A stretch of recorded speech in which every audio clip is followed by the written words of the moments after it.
What you think about when you're born into a fire? Let them burn, let them burn it out. 7K at least. Sell them to the richest buyer. They wanna let the world decay. They tell us lies and fade away, fade away. We feel betrayed. We were raised to lose the race. Wake at the back of the pack, kill it anyway. Listen up now, because we're never dropping out. Beat the odds, beat the big house. The brains are bigger than the doubt. We've been thinking for ourselves, never let the truth fade away. This is bigger than ourselves, we won't let the world burn away, burn away. We feel betrayed. We were raised to lose the race. Wake at the back of the pack, kill it anyway.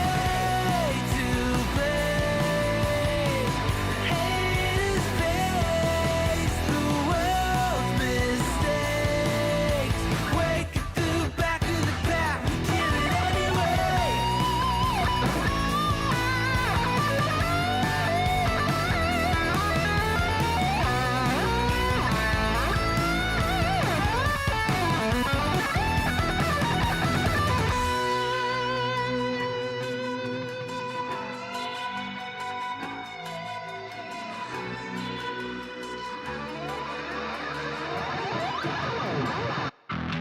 And we feel betrayed.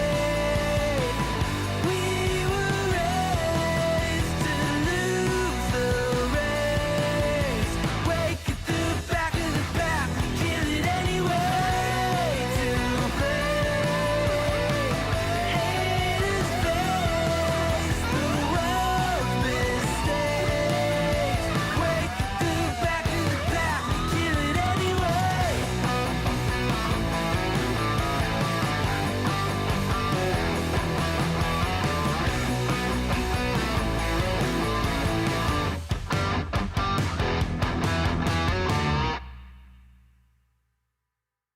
Oh, shit.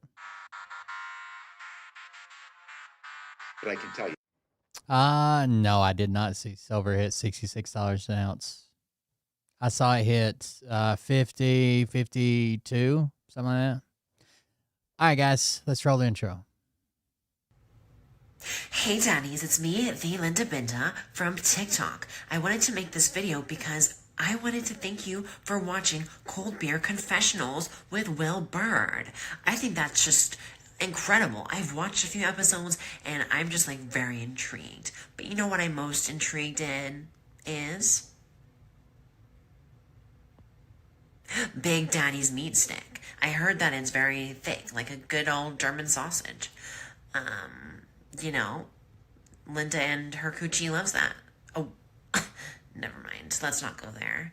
Anyways, I hope you have a good show and enjoy it as you can. There's a lot of weird things that go on, especially when it comes from the realm of Linda Bindaland. So, enjoy the show. Thanks for watching. Peace out. Welcome, everybody. I am Will Bird, and this is the Cold Beer Confessional. Thank you for joining us. Thank you for being here. Yeah, what's up, guys? What's happening? I don't know. I haven't seen it above 53. I don't know where you're looking at. It's 48 right now on JM Bullion. It's 42 on, or I'm sorry, it's 49 on APMEX. I don't know where you're looking at. Anyways, thank you guys for joining us. I'm Will Bird. This is Cold Beer Confessional. Took yesterday off. We've started some work at the campground, finally. We've been doing like little things and like cleanup and stuff, but now we are on our way to getting the office back up and running and the bathrooms. I basically tore it all down months ago. We've been waiting on grant money. We've been waiting to hear back from Irwin Utilities, which is the power provider. So now we're working on stuff. I'm going to get some plumbing parts tomorrow, some electrical parts, and hopefully we got good news, sorta. So one big expense is like wire is expensive. So like if I look up, let's see.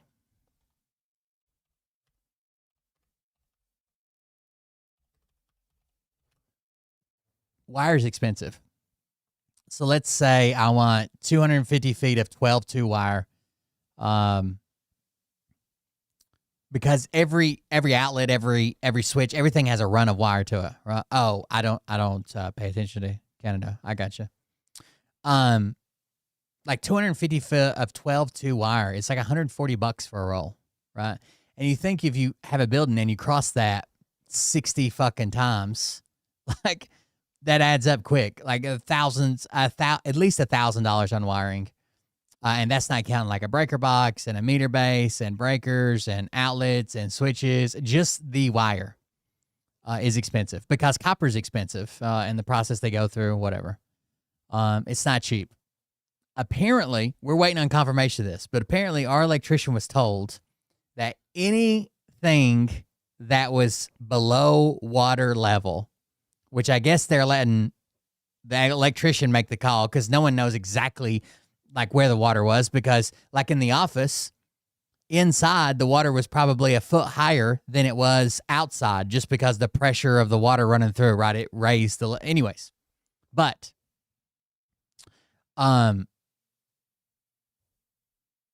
the wire is allowed to stay. So like outlets, switches, breakers, the breaker box, the meter base, the primary all will have to be changed, but like the wire in there can stay, and the primary wires coming from like the transformer, where I don't know how much you guys know about electrical, but basically you have like a pedestal with transformer, and your main power unregulated basically comes through. Well, it's not unregulated, but your full power comes through there into your meter. Your meter it goes out the back of your meter, basically straight into a breaker box. It seems like all that's going to get to stay. All the wires. So that was save some money. Not just money, like a lot of labor cost, right? If all those wires has to be replaced, they all had to be pulled out one by one and replaced one by one. It would have sucked, but it seems like it's going to get to stay. That's what our electrician's impression is, and he's already done jobs that way. He's just going to ask tomorrow just to confirm that nothing's changed and all the wire gets to stay. Then when we get everything going, if we start turning power on it, flips a breaker, then maybe we know we got a chafed wire, a bad wire, something on that breaker that we might have to replace, but not wholesale replacing all the wire. So there you go. Hopefully the office is what we're trying. So we have an office that had a sink and like a couch in it, and then obviously the desk and the counter, and then that has 2 full bathrooms attached to it. So it'll be a shower, a sink, a toilet, and towel racks and a vanity, shit like that. There's 2 of those. So we're trying to get those 2 things going, because with those 2 things going, even if everything else is like shit and the road gets fixed, well, then they can open back up and start making money again, right? Because we'll have bathrooms, we'll have RV spots, long-term RV. That should be able to. Most people have a bathroom in their RV, but some people don't like to use a shower or don't have a bathroom, maybe. Either way, we're getting back to where hopefully the campground can make money again. And we'll see how that works out. That ought to be good. So tomorrow we're going to buy a bunch of parts, and we're waiting on a phone call just to confirm that the wiring can stay, which would save a lot of work and a lot of aggravation, hopefully. So we'll see. And the electrician comes out. He said he's actually the guy that wired a lot of the campground, so he's going to help us out and do the inspection, do whatever work that he's got to do that can't be done by like me. So we'll see what happens.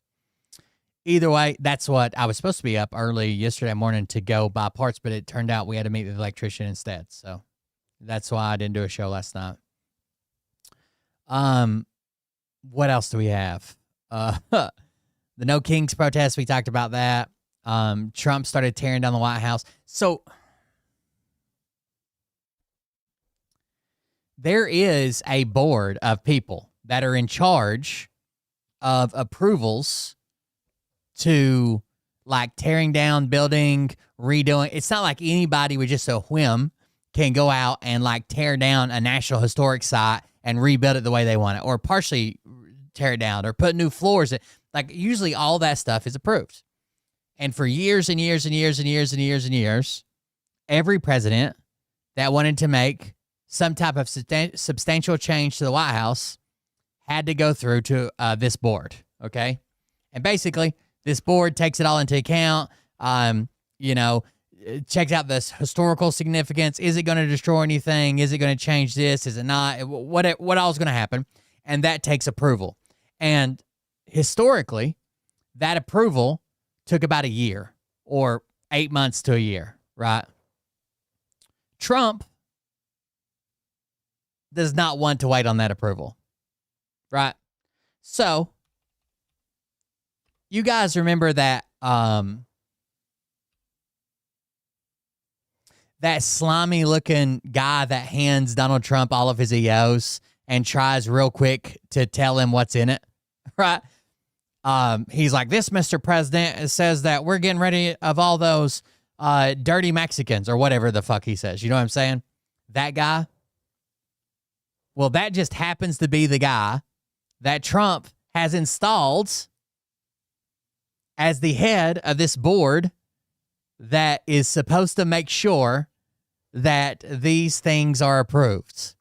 And suddenly, even though historically, every fucking president in modern history, I'm sure George Washington didn't, but in modern history, if they wanted to make any changes to the White House, no matter what they might be, every president has went through this board. Now, with Trump's right-hand EO man at the helm, that board has decided that they're only in charge of construction at the White House. And any demolition doesn't fall under construction.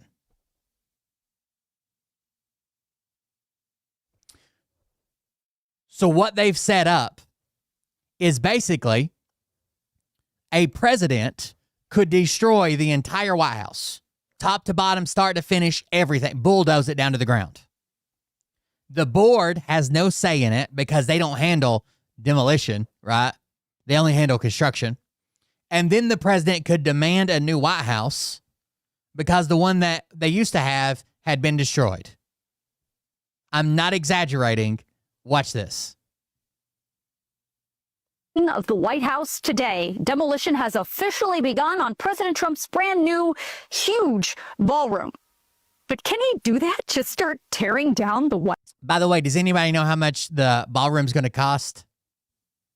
Now, we're being told we're not paying for it. Trump and donations and whatever's going to pay for it.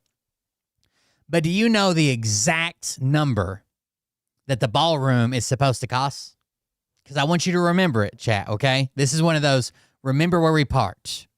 The exact number that's being estimated is $230 million. 230 million. Y'all guys are close. $230 million. Okay. People have been rounding it up to 250, rounding it down. 230 is what is on the press release. I want you to remember that number, $230 million. White House? Well, before I get to that answer, here's what Trump had to say about this construction at a ceremony in the East Room today. You see the gold drapes? That's a knockout panel. We knock it in, you go, that comes out, and then you have essentially glass and exactly in the decor of the White House. I didn't know I'd be standing here right now because right on the other side, you have a lot of construction going on, which you might hear periodically. But that's a knockout panel, and that goes right into the ballroom, and the ballroom's going to be beautiful. So the demolition on the East Wing is happening right here at the East entrance where usually guests enter into. So this is how it stands currently. This is supposedly the model. It seems like some of this is changing, clearly. But a majority of this is still going to be there. They're raising these front pillars and putting an arched roof on it instead of a flat roof. They're adding something straight instead of this sloped roof around the top. And then the majority of this is going to be built off this side over here, right? All down this way. A ballroom, he says for, hundreds of years, presidents have wanted a ballroom to have balls at, but they just can't get it. They just don't know how to get it done.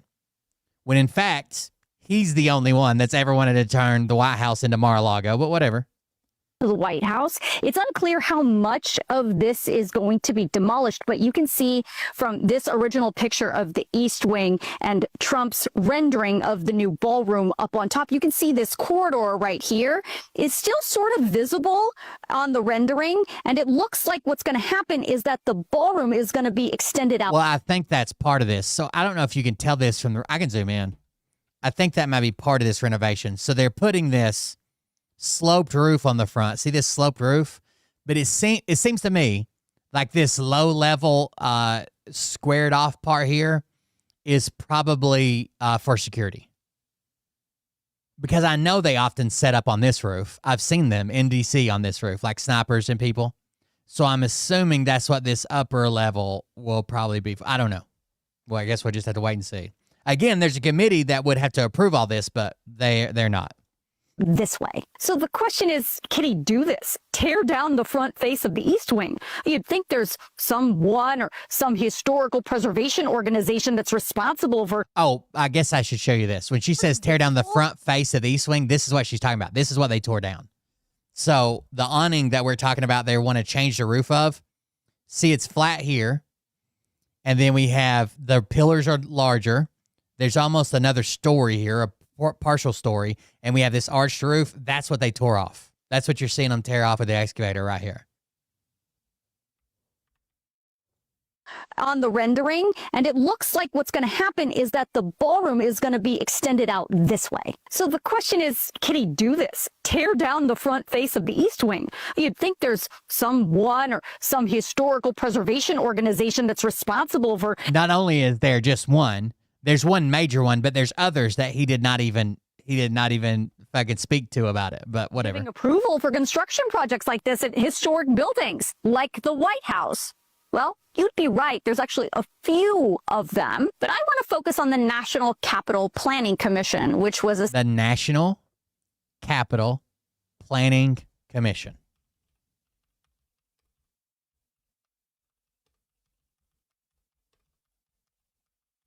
This is what every president has went to. Established in the National Capital Planning Act of 1952.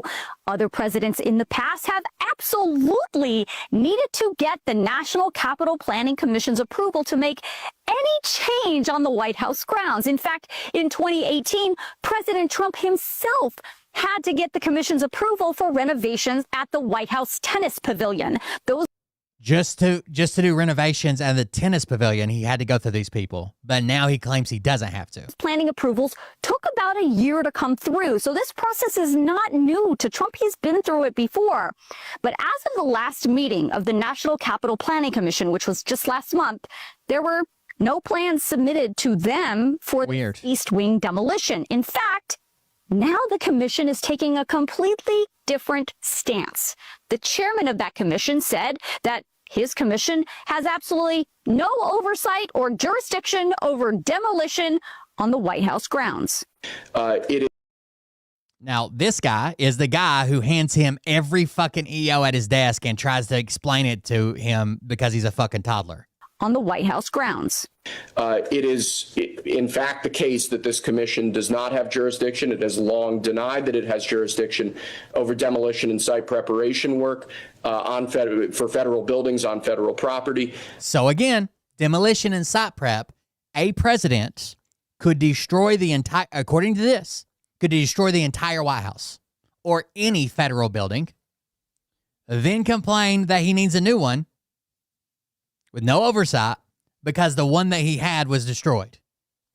What we deal with is essentially construction, vertical build.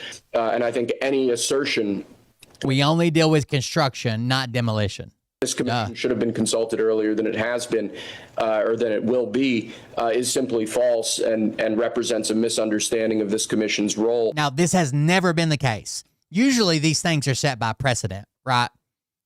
If another president didn't have to come here to tear something down, then they would have a valid argument. Or if the last three presidents hadn't been coming here to tear shit down because of some ruling that was made, that has never, ever, ever, ever, ever, ever, ever been the case. In that project. When we are submitted a plan, we will review that plan when the time comes. You heard him. He's trying to split. So now, not only is he saying they don't have to do demo or site prep, they have no plan. Wouldn't you think before you start tearing anything down, there would be a plan to submit? There is, right? On every job I've ever been, when we're tearing something down and building something, there's a plan before the first anything is touched, right? Before crews are on site, before there's a plan already. Trump has a plan. He's even shown us renderings of the plan, but he just gets to do it. And now when someone says, hey, you can't build that ballroom, he's going to be like, oh, you just want us to leave the White House torn apart? Hairs there. He says the commission does not have jurisdiction over demolition, but they do have jurisdiction over new construction. Now, that's exactly what the White House is insisting, and that checks out because the chairman of the National Capital Planning Commission may look familiar to you. That's Will Scharf. He is the exact same guy who... Oh, it's that guy. The guy that has to explain to our toddler president what every EO means before he signs it.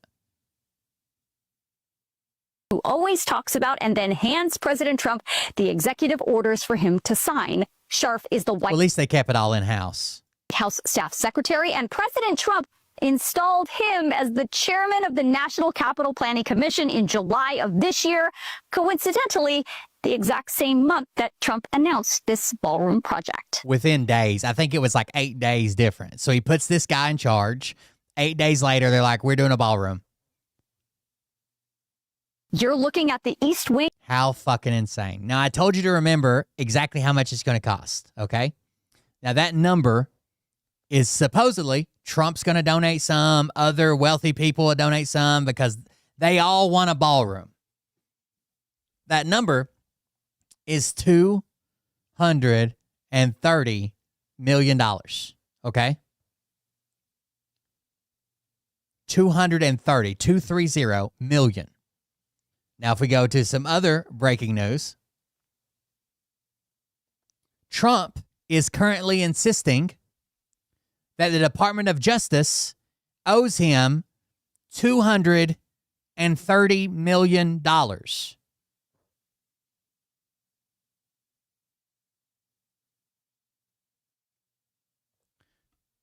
The President of the United States is currently insisting that the Department of Justice, for unfairly prosecuting him,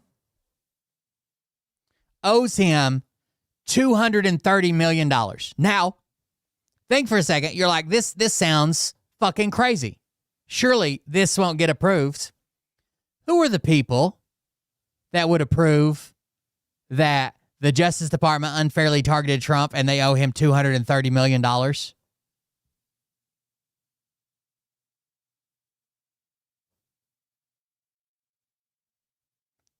The people that he put into those positions. Pam Bondi, Kash Patel, those, just listen.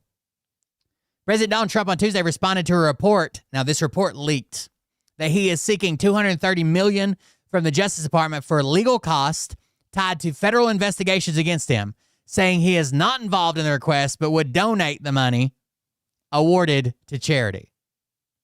The New York Times reported on Tuesday that Trump is demanding the Justice Department compensate him over what he claims were politically motivated probes.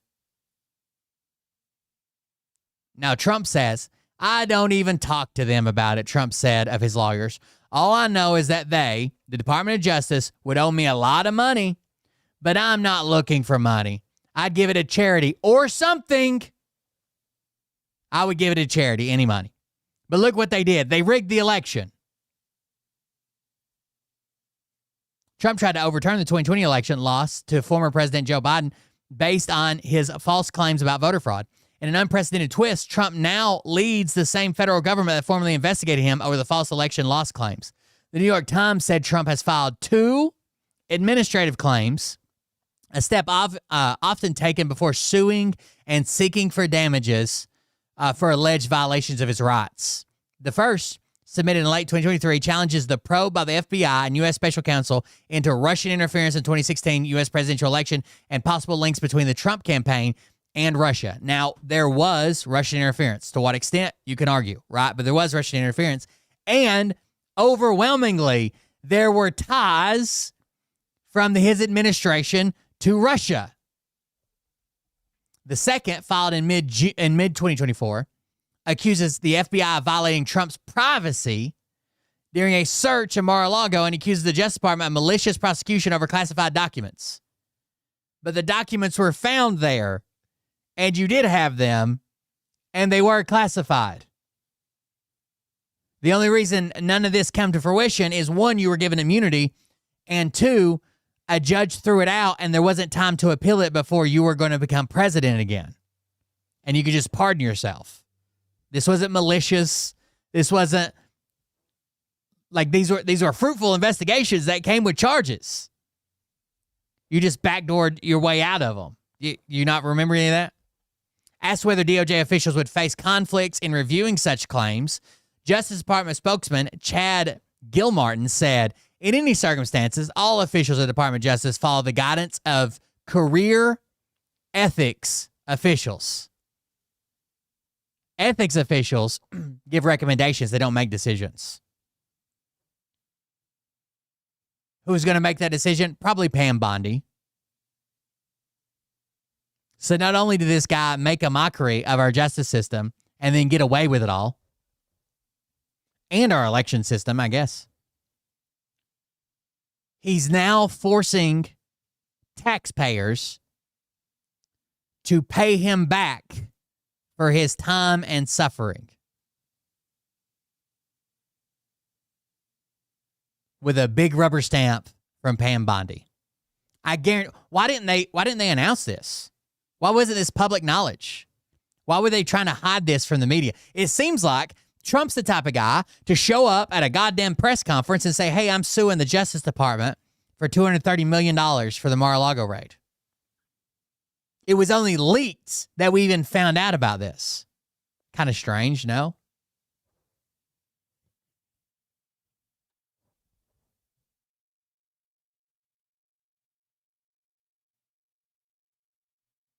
He's such a fucking piece of shit, dude. God, he's a piece of shit.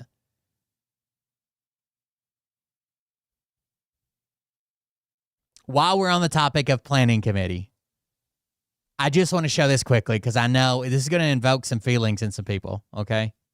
And that's not my goal. But because we are talking about the, planning committee and what's going on there with the Capitol renovations and buildings and blah, blah, blah. I did hear that there was a submission for a new monument to be erected in D.C. I don't think it's going to make it through the planning committee, okay?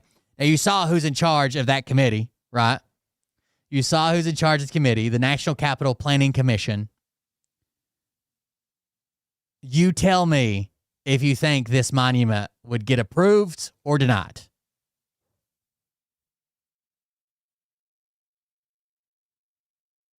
I don't think it's going to make it. I don't think it's going to be approved. But if it is, what a fountain. What a fountain.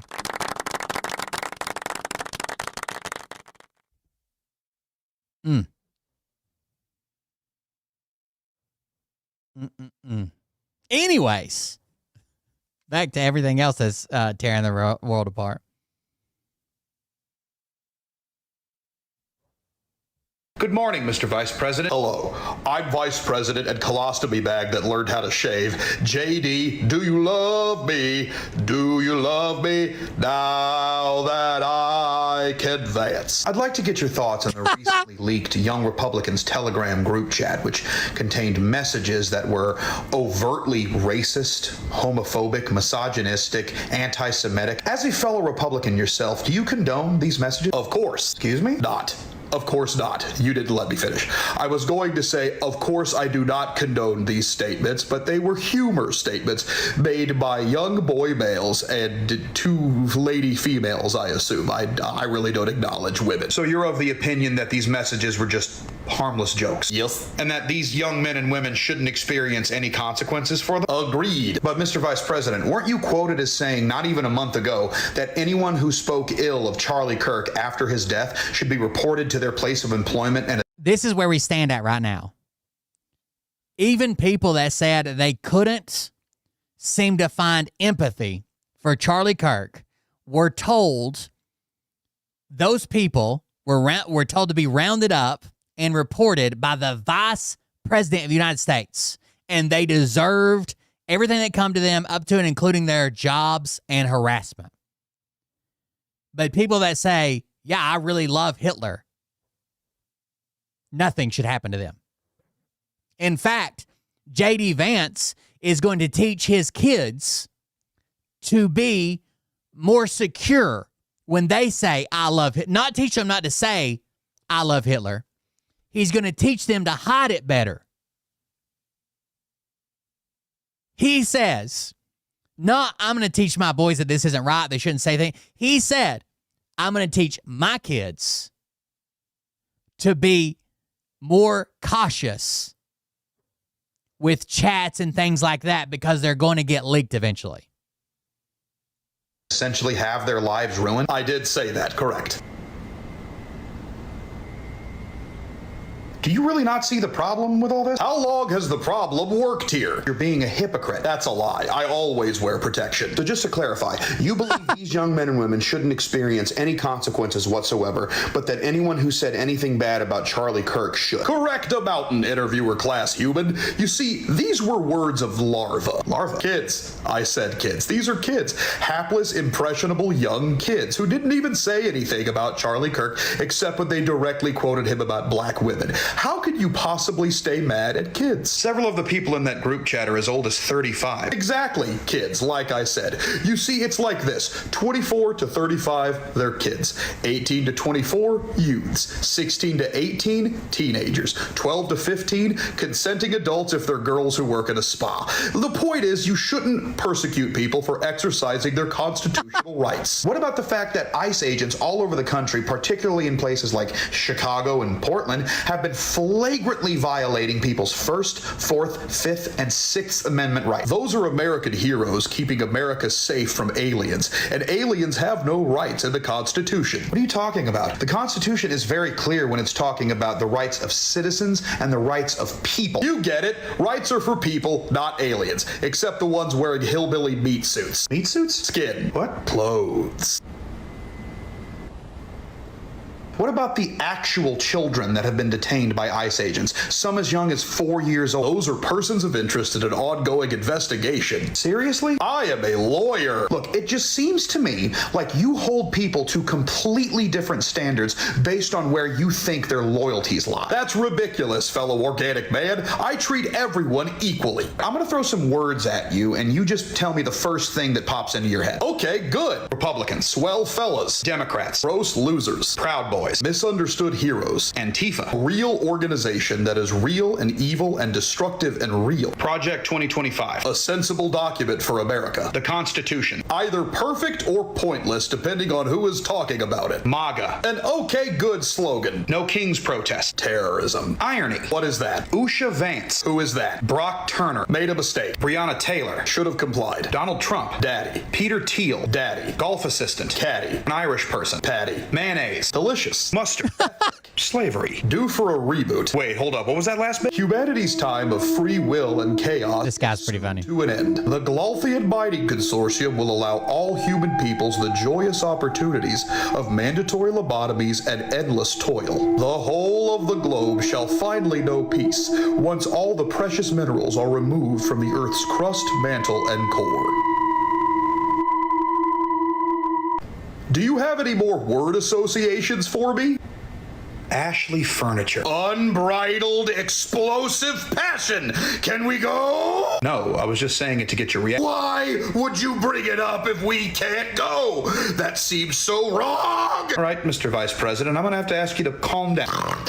Once the fire of desire has been stoked, no word of any organic being shall deny me my prize. Are you doing okay? Good. My name is J.D. Vance, and that is the name I have. And if you say J.D. Vance, you've said the name that is my name, J.D. He's built entire lore around this, like the J.D. Vance and Glothian Empire, Galactic Empire, or whatever, the mining consortium. He does a good job. We've watched a bunch of his videos. I like his character. J.D. Vance gets a haircut. Welcome to Supercuts. What can I do for you today? Hello, I'm Vice Crabman 732. Presidential candidate and caramelized rubber chicken, J.D. What's your bad row, Vance? I'd like to have my hair reduced, please. All right. Well, how short are we thinking? I would like my hairs reduced, but not removed completely. That won't be a problem. We can go as short or as long. If you remove my hair completely, I fear my familiar relations will no longer recognize me and instead see me as an unknown threat. I do not wish to be seen as an unknown threat. Sir, I'm telling you it's gonna be fun. How long have you worked here? Well, I've worked here for about 6 months, but I've been cutting hair for about 3 years. Okay, good. Approximately how long does it take hairs to regenerate? Do you mean grow back? Yes. Usually takes anywhere from a couple of weeks to a month or two. And when have your blades last tasted blood? Well, I mean, accidents have happened. I'd be lying if I said otherwise, but it's exceedingly rare. What is this blue liquid? Okay, that's the fluid that we use to disinfect our tools. Whoa, hey, you shouldn't drink that. It's poisonous. Well, it's certainly no Diet Mountain Dew. Stop drinking poison. Give me that. Jesus! Can you reduce the hairs of my brood? Did you just say brood? Children. My children. Can you shorten their hair trees? Yeah, of course. How many kids do you have? Ewan and the 2 recent ones. My wife isn't white. Okay, I don't see how that last part's relevant. I wish to undergo a cleansing prior to the hair shortening. Can you cleanse me? We can wash your hair. The world shall be cleansed of all unnecessary distraction. Your suffering and insecurity Okay, good. disappear once you become essentially lobotomized by How long have the hairs worked here? drones. months. The Glouthien Mining Consortium promises focus, meaning, and a constant supply of advantium ore for the galaxy. Rejoice, for your days of mindless toil are soon to come. Can I have my hair murdered now? Well, do our best. Why don't you come have a seat? Okay, go. My goodness. Oh no. That's Oh, he saw the chair. Yeah, that's All right. I like these skits. I think he does a really good job. All right, you ready to hear a wild fucking story? As only the internet could produce. Cliff Notes gal. So this person, This is definitely one. people tag the Cliff Notes gal or the Cliff Notes guy or the Cliff Notes whore or whatever. There's a bunch of different accounts. And when there's a multi-part story that they can't keep up with, you just tag this person, and apparently they go research it for you and get the story from start to finish. This is a wild one. This will be a Netflix documentary. This is insane. Here we go. Okay, this is definitely one for the books, and I'm going to promise y'all that you want to stay for the whole thing. It is not very often that I get tagged in an umpteen number of tags here in little old Louisiana for a story based in Scotland. So let's get into the alleged Cliff Notes because there was a lot that I had to watch. Kira here was pregnant with her boyfriend at that time, Jamie. They have a gender reveal with both of their families, and it is found out that they are having a girl. 2 weeks later, Kira makes a post that the baby has a hole in its heart and there will be some medical issues. October 10th, the baby is born and named Bonnie Lee. Family get to see video and pictures of the baby coming out of the hospital, but the dad, Jamie, was nowhere to be seen, and that is because she told everyone she was going to be a single mama because Jamie and his family were not helpful at all, and that people don't know what goes on behind closed doors. Technically, she's right. Eventually, the baby does get to go and see Jamie. Jamie's the dad, remember, and gets to see the grandma. The mom says that the baby's really cold, though, and that it's a little weird the baby ain't moving that much, so Kira Tell me that I don't know how so many people didn't see all the red flags here, but whatever. Kira and Jamie bring the baby to the doctor, but Kira has said since the first appointment that Jamie is not allowed into the appointments. So he just takes it for what it is. She comes out and says baby is fine but has a cold. Every time the baby was around someone, she did not want them holding her, and no one thought differently of it since the baby was sick with a cold. She brings the baby by her work so her coworkers can meet her, and while there, they give her gifts and they give her money and they congratulate her. But then, this is when you will be glad you stayed for the story. A few more visits goes on. One of her family members notices the baby just kind of like out on its own in the middle of a room, and Kira's playing on her phone, and they go to see the baby, and they see that the baby actually isn't real. It has been a fucking doll this whole time. Now, she went through all the different size baby bumps. She raised money. She got a baby shower. She put online that the baby had a heart condition right before it was born. Wouldn't let the father or the father's family go to any doctor's appointment because she was telling everybody how horrible they were and how they wouldn't do this, wouldn't help out, wouldn't whatever. Like, insane. She faked the whole pregnancy. She faked the pictures from the hospital because they were all taken with a doll. The doctor's appointments never happened. She accepted money and gifts. She even took, allegedly, paid maternity leave from work, which means more than likely the documents for that were faked. Her friend here says the I understand. If you're like, I'm walking through the grocery store and somebody has one of those like baby alive babies or whatever, like the latex babies that move around and seem, I'm not going to notice it, right? Because I don't go around inspecting people's babies. But if my sister had a baby alive baby and was trying to play it off as real, I'm pretty sure I'd figure it out in like 2 or 3 minutes, right? Like, I understand passing somebody, or maybe somebody's like burping a baby while you're walking through the airport and it's like one of the fake ones that it moves, you can feed it, it shits, whatever. But like, if a family member of mine or a close friend has that baby and is telling me it's real, there is no way it lasts longer than 5 minutes before I know that's a fake baby. But everybody in her life, her best friends, the baby daddy, the family, she took it. She called her friend one day and said, hey, I'm not feeling well. I just want to get out of the house. Can you come pick me up? Her friend comes and picks her up and the baby. They go to her work, the mother's work, and her friend's work, and take the baby around and introduce it to everybody. Nobody notices. 2 different jobs, 2 different groups of coworkers. Nobody noticed it was a fake baby. Looked completely real and that it even moved, and she was around the baby. And this friend said that the dad, Jamie, told her you could actually feed the baby doll and it would go to the bathroom. Kira did text at one point You've been able to do that since like the fucking 70s, okay? immediately after and told Jamie that the baby died, though. This was like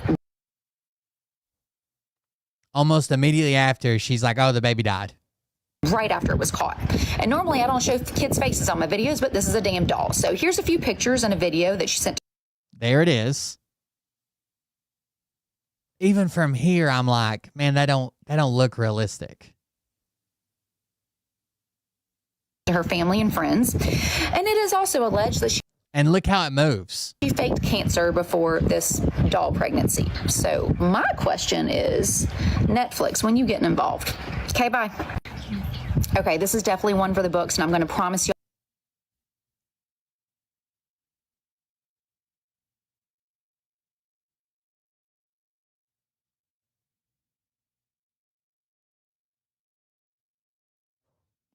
You believe it? That you want to stay for the whole thing. It is not very often that I get tagged in an umpteen number of tags here in little old Louisiana for a story based in Scotland. So let's get into the alleged cliff notes because there was a Do you guys believe this? Kira here was pregnant with her boyfriend. I just wanted to get her name again. Kira, fake pregnancy.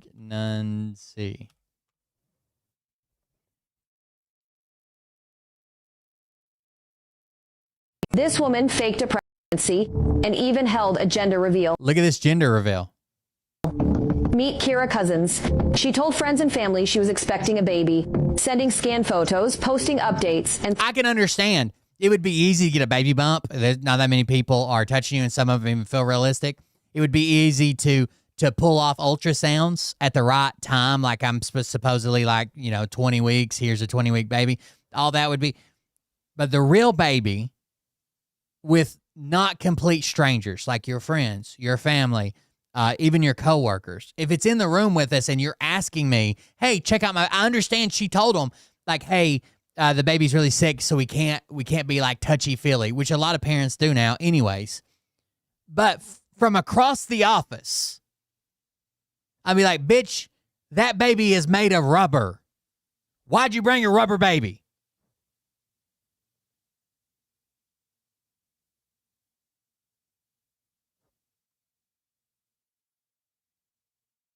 If you're asking me to meet your baby, I'm almost positive at this point in time, I'm not saying in the future they won't have some weird fucking android babies that are made with real human skin or some shit.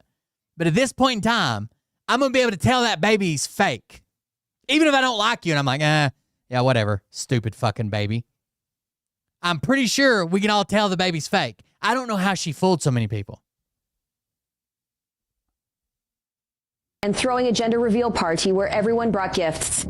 For months, she kept up the lie, texting friends about morning sickness, morning sickness, loneliness, and how her partner never went to appointments. She was telling her friends, it would depend on which group of friends. One group of friends, she was basically saying like, oh, he's a piece of shit, his family's crazy, I'm not allowing them to go to the doctor's appointment. And then another group of friends or coworkers or whoever it was, she was telling them that she wanted him to be at all the appointments, he just wouldn't. She didn't know if he was going to take care of the baby. Posted on Facebook claiming her unborn baby had a heart defect. This should have been a red flag, I guess, right? The boyfriend is now trying to say, oh, like I was suspicious because she wouldn't let me go to the doctor's appointments, but she told me it was mine or whatever. But the heart condition is her probably setting and contemplating what she's done and like, I need a way to kill off this baby. Gaining sympathy from everyone. Then one night, she announced the baby had arrived. Now that one right there looks semi-realistic, but the movement's weird. This looks fake as, this right here looks fake as fuck. That's a rubber baby. Snapchat message introducing Bonnie Lee and a video of her walking out of the hospital with a newborn in a car seat. When friends finally saw the baby, Kira wouldn't let anyone hold her, claiming the newborn was sick or sleeping. Some noticed the baby. And then, like, the boyfriend's mom, like, was like, oh, the baby's really cold. Yeah, because it's rubber. You got to use a hair straightener if you're going to heat up latex. Everybody knows that. Gives it that real human feel. Anyways. And then there was another time where, some people, I like it. I think it's cute. Like, babies have super fucking chunky legs. Like, they have fat rolls, like, going down their legs. So a lot of people like to see babies' legs. Like, not strangers' babies, but, like, if it's like a relative or your friend had a baby or whatever, you're like, oh, look how chunky their legs are. At one time, they tried to uncover the baby's legs, and she flipped the fuck out and, like, came running over to them, jerked the blanket back on the baby. Never moved or opened her eyes. The shocking truth. There was no baby. It was a doll. Yeah, it's fucking a rubber baby. Kira went further, texting the supposed father to say the baby had died, leaving everyone shocked, heartbroken, and questioning how someone could fake an entire pregnancy and newborn, including illness and death. This woman faked a pregnancy. Insane, dude. I don't think that you could fool that many. I don't think you could.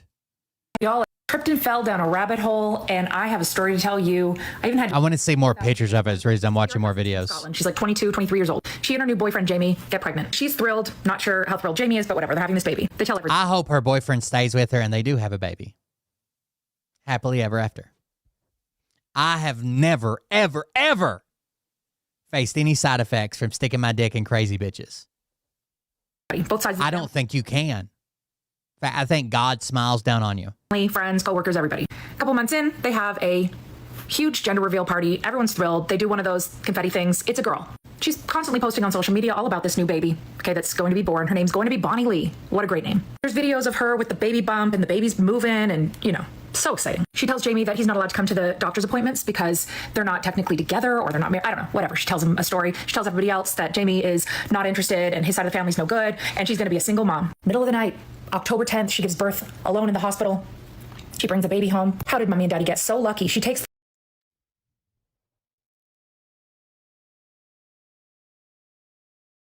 That looks like a rubber baby. Maybe it's hindsight, but that baby looks rubber. And you better bet your ass that immediately when I saw this show up on my timeline, I'd be texting Mariah saying, look at this ugly fucking baby. Why does it look like it's rubber? Don't post. I get it. Everybody's like, there's no such thing as an ugly baby. Don't post your ugly baby if you're friends with me on Facebook. the baby to meet all of her coworkers. She's getting thousands of dollars in gifts, money, so much support. Nobody can hold the baby, though. She's a very protective new mom. She doesn't let anybody else hold the baby. Although I have seen... I was told in one of the videos I watched that she staged, like she had somebody there.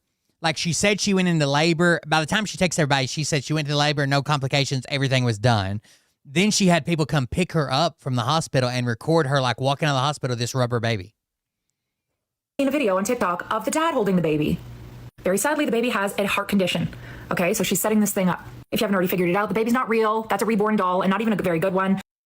Yeah, that's what I'm saying. Not a good one. Not super convincing even. Nobody figured it out for a little while. Well, I mean, she didn't fuck around with the doctor. She probably was just in the waiting room, took off her belly bump, hid it somewhere, and then pulled the rubber baby out. But apparently, I think her mom figured it out one day when the baby was lying there and she went over and it was literally a doll. Okay. So honestly, the baby looked more realistic before it got its vaccines. That took some of the realism out and for some reason made it weirdly obsessed with trains. She was called out. So she told everyone, including the dad, Jamie, that the baby died. But I mean, how long could you carry this on for? At some point, something had to happen. I mean, the baby is a doll. I don't know how she thought she was going to get away with this for as long as she did, but she got away with it for a little while, longer than you'd think. I've read that she's finally spoken out, okay, after people called her out on social media and everybody's talking about this, like her friends, her family members are talking about this and like, she's a scammer, she's a fraud, don't believe what she says. Some people in the comments are saying, she's clearly got mental illness. I don't think so. I think she was just a scammer, but let me know what you think. I also read that she's done this before. She did this apparently back a couple years ago. Pretty much the exact same situation. I don't know about you. This could all be a big social media stunt. I don't know, but it sounds crazy to me. Like she took it to her coworkers and no one's like, bitch, that baby ain't real. What the fuck? Why the fuck you bring a rubber baby up in here? But these kind of situations, these stories always fascinate me because I always think, like, how do they think they're going to get away with it? These people who are just so huge with their lives, faking cancer or, these huge deceptive stories where you're just like, what did you think? You thought that everyone was, I don't know. Well, I tripped and fell down a rabbit hole, and I have a story to tell you. I even had to bring Keith out for this one. This is Kira Cousins from Scotland. She's like 22, 23 years old. She and her new boyfriend, Jamie, get pregnant. Insane. This is supposedly the account. Oh, I guess a bunch of it's been taken down. In my own words, let's set this straight for the aunt or cousin that seems to be giving it Bell Tinker thinking they know. I was still in bed when my own mother came into the room, stormed in, and found out it to be a doll and shouted downstairs. Prior to this, it's true, I had been keeping myself away from literally everyone, went into my own bubbles, didn't want anyone around at all. The next I know, I was sitting against my door, wouldn't come down to be confronted by all the family that had then assembled. I was never in the shower or toilet. My family then sat me down and asked me what had happened earlier in my pregnancy, which I will come out and address when I'm also ready to. Don't for 1 minute think either they let me away with half of this. They haven't. Oh, shit. What the fuck? Can I... God damn it. It's like a video or some shit. Why can't I read the second one?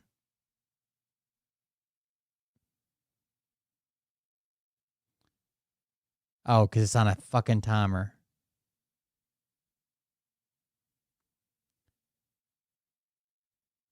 Can I just disclaim none of my family knew, nor did Jamie and his family. Despite everyone having suspicions, nothing came to light until the Tuesday morning / day. So no, she's saying no one knew. Right now, I need to focus on my mental health. I know my recent actions may look confusing or raise questions, but this is about me processing things in my own way. She's going to try to come out and say she really was pregnant, had a miscarriage early on, and she couldn't deal with it and didn't want to let everybody down. So this is how she dealt with it. I'm not able to go live or talk publicly at the moment. My mind just can't handle it. I'm asking everyone to please give my family and Jamie's family the space and peace they deserve. They are completely innocent and don't need to be involved. I guess there's one more. What I need most right now is understanding, patience, and kindness while I take care of myself. Thank you to those who respect this. It really means a lot. Sounds like Bert, the way she's always the victim. Bert was apparently telling people I made $7,000 a show now. I don't know why, but that's what he's been telling people, apparently. Your own fucking people. You're bothering your own fucking people. You're terrorizing your own fucking people just because they're brown. Dude, someone called me a racist today because I called the Hodge twins token black maggots. And so I went on this. I remember I looked up the Hodge twins years ago. They are such horrible grifters. They tried, before they were black MAGAs, right? They tried everything to go viral. They knew they were twins, right? They tried comedy and they tried music and they tried the left and they tried they tried every fucking thing they could possibly do to go dating advice, car advice. Like, they tried everything. They decided they were going to quit their job. And they kind of had this idea they wanted to be comedians. They were decided they were going to quit their jobs and go full-time online grifters, right? They're going to make money online. And they weren't right-wing, conservative Trump supporters until that was the only thing left. And it started picking up. they tried everything else first.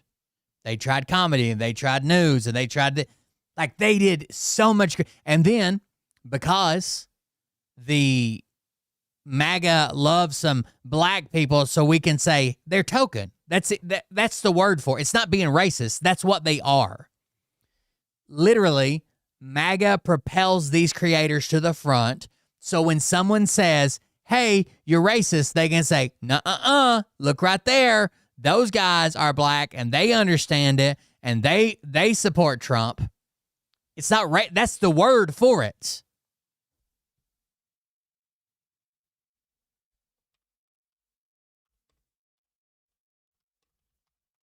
There is no other word.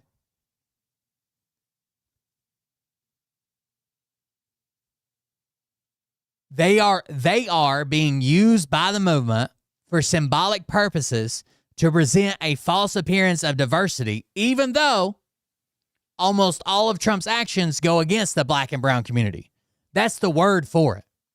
Like, I don't know what you want me to call it, but someone's like, I put like, it was about the Harry Sisson video, and I was like, this has been, like, they basically posted the Harry Sisson video and the tweets he made about it, saying like, Trump broke this man. He's never gonna recover, blah, blah, blah, because Harry's I tweeted about it maybe 10 times.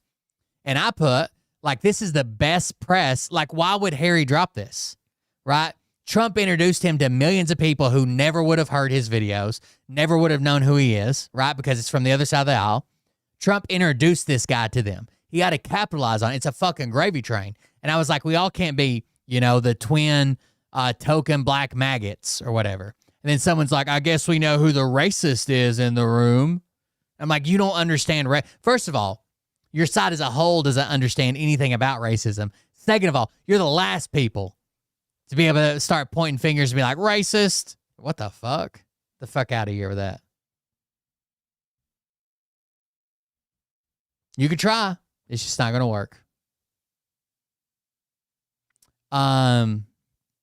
Jesse Lee Peterson is kind of accepted by both sides in a wild, I don't know what the fuck's wrong with Jesse Lee Peterson, but both sides go to his podcast. Both sides kind of laugh it off and try to argue with him. He doesn't get it. He's waiting for you to stop talking so he can throw his next point in about how bad black people are and how good Trump is. It's wild. We might watch some of that clip or whatever, but Jesse Lee Peterson has been around for years. All right, here we go.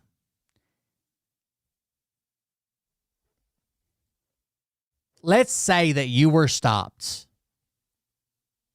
by the police. And during this stop, maybe you're doing something wrong, maybe you're not, maybe you're fine, maybe you're just getting along. How much priority are you going to put into the ethnic background, finding out the ethnic background of a second cop that arrives on the scene? Right, let's say you're pulled over, the cop's talking to you, blah, blah, blah. Maybe you did something wrong, maybe you didn't, but you're trying to get to the bottom of it, right? You're being questioned, you're being talked to. Another cop comes up, back up. Another cop comes up. How fucking racist do you have to be like, what about that guy? Where are you from? No, like, where's your mom and dad from? Are you Haitian? Like, imagine being that guy. Holy fuck, these guys are racist.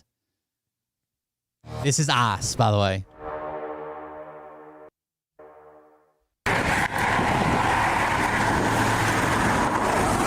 Hello. Could you roll down the back windows for me too? Sorry, you got real dark tint. Hello. So Scott, where are you coming from?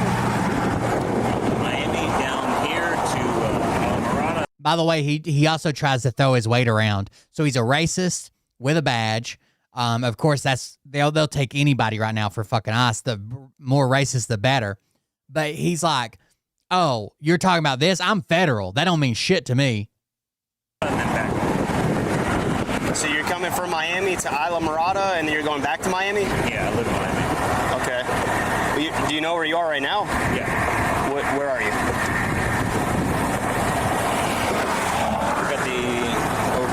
here, 18-mile stretch, overseas highway. Okay. Where did you do today? Where'd you go? Did you go fishing? Did you go to a restaurant? Well, you're about 100 miles off of where you think you are. No, I'm not. You are. Who's the guy in the white shirt? That's the colonel. Colonel, don't mean shit to me. Okay, well, Right off the bat, who's the guy in the white shirt? Why does that fucking matter? Right? You're being pulled over this cop. He says that's the colonel. Some type of rank structure they have in their police force. He says colonel doesn't mean shit to me. I'm federal. You think you are? No, I'm not. You are. Who's the guy in the white shirt? That's the colonel. Colonel, don't mean shit to me. Okay, well, I'm federal. Okay. I'm trying to get home. I got my. I'm federal. I'm trying to get home. Right? I got my boys with any excuse, throwing his weight around. In Tennessee, there is like basically like an upcharge. Like if you got DUI with minors in the vehicle, and there should be everywhere, right? It ought to scale up the punishment 100%. It should. Boys with me. Who do you work for? DHS. Do you have your ID with you? No, I don't. Okay. But if I called them, they'd verify that you're a 100%, bro. Okay. You don't have any type of credentials or anything that say you're DHS? Not on me, no. Okay. All right. I only bring my weapon with me if I'm. Okay, but you don't have any weapons on you right now? No, I don't. Okay, so what I want to do, I want to talk to you away from the kids. So I'm going to ask you to step out. Aggravating circumstances, I guess is the word I was looking for. I don't know why I went with upcharge. I couldn't think of the word. There's something. There's a word for it, and I can't think of the word. It's bothering me now. Enhancement. It's a charge enhancement. Out of the car, and we're going to walk back to the back of your car, okay? Are you fucking serious right now? Yes, sir, I am. Look.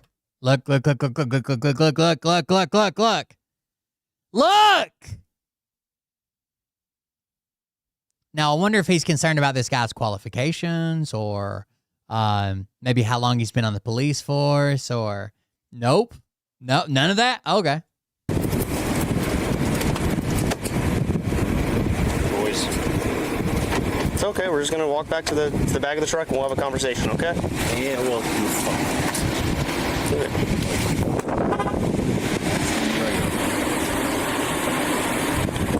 just doing their job.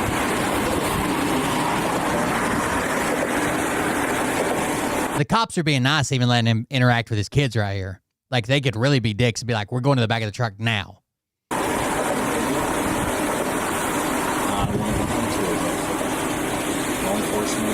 The only worst thing this guy could have done is ask this guy if he eats his dog and his cat.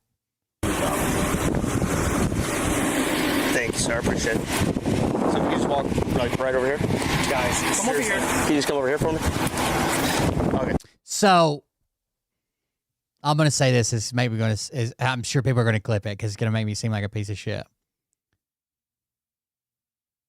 When I used to drink a lot, 0.08 is basically, some people don't even feel it. Like a lot of people be like, buzz driving is drunk. Some people don't even feel 0.08, especially when you drink a lot. And I used to drink a lot to basically deal with my PTSD, a lot. And I guarantee you, I can't guarantee you. I'm 95% sure there are times that I could have been pulled over and would technically be above the legal limit, and my son was probably in the car with us. That's horrible. I know it, but there's never been a time ever where I didn't know where I was at, couldn't tell you where I was at, couldn't tell you where I was. Like this guy, he's 100 miles off from the bridge he thinks he's on. Like I've never been this drunk. But I guarantee you there's times that I was probably above a 0.08. So you said you're coming from Miami, going to Islamorada, and going back to Miami. Yes. What are you going to Islamorada for? Guys, seriously, are we really doing this right now? I'm just asking you a question. You said you're going to Islamorada. What are you? Why is he? He's just asking him like, where are you going and why? What are you going to Islamorada for? Yeah. Are we really doing this right now? Sir, I'm just asking you a simple question. You don't have to answer if you don't want to. But you said you're going to Islamorada, so I'm just asking what you're going for.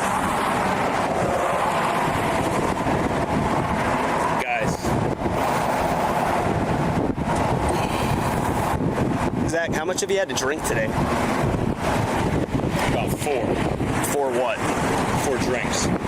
Like water, alcohol, beer. What'd you drink? Kool-Aid? Are you guys really trying to fuck me right now? I'm just asking what you... They're not doing anything, dude.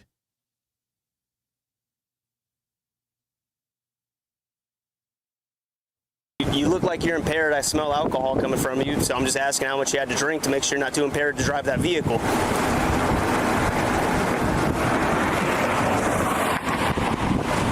Okay, how about this, Scott? So, again, I think that you... Yeah, so like heavy alcoholics can pass fucking, like the more you drink, your body basically gets more accustomed to it. So like an alcoholic at 0.08 has no idea. Like it doesn't affect them. They'll pass sobriety tests. They'll pass everything but a fucking breathalyzer, compared to like someone you might consider a lightweight that never drinks. They might be fucking falling down at 0.08. You might be impaired. You look. Your eyes are bloodshot. They're kind of glassy. Are they really? Yes, sir. They are. Show me. I don't know how you want me to do that. Take a picture. Okay, we could do that in a minute. But the other reason why I think you're impaired is just the way you're walking. You're kind of stumbling a little bit. I'm not walking anywhere. Okay, and then also the way that you were seen driving, you're like kind of swerving and stuff, and then the colonel tried to pull you over and you didn't immediately stop. You stopped here on the bridge. He tried to stop you at a safer spot a little bit back there. Okay. We're doing this. Okay. Okay, so again, I believe that you may be impaired by alcohol and or some type of chemical substance which may inhibit your ability to operate a motor vehicle safely. So I'm going to ask that you voluntarily participate in standardized field sobriety exercises to dispel my belief you may be impaired. Are you willing to do those exercises? Yeah. You'll do them? Yeah. Okay, so what I'll have you do, you can just sit on the bumper of your car right there. You're a little bit taller. I just need to look at your eyes. Guys, look. I'm SFST certified. Hands in his pocket. Okay, so am I. I'm a drug recognition expert. You know what that is? Okay, anyway, so what I'm gonna have you do, if you can, uncross your feet and just put them like side by side. Perfect. And then your arms, if you could, just try to put them down by your side like that. Okay, so what I'm gonna have you do is... SFST is standardized field sobriety test. Just keep your head straight, and you're just going to keep your head like aimed straight at me, basically, and then I'm going to look at your eyes, okay? You understand? Yep. Are you diabetic? No. Are you epileptic? No. Okay. Do you have any... If he is certified, then you think that, you know, he knows all these steps. Why is he making such a big fucking deal about it? Right? If he hasn't been drinking, he should just be able to run through these fucking tests. He knows them, knows how to give them, knows how to fucking do them, I would imagine. Brain injuries? I'm a disabled veteran. Okay. Have you ever had a traumatic brain injury? Yes, I have. Okay, does it affect your ability to operate a vehicle? Guys, come on.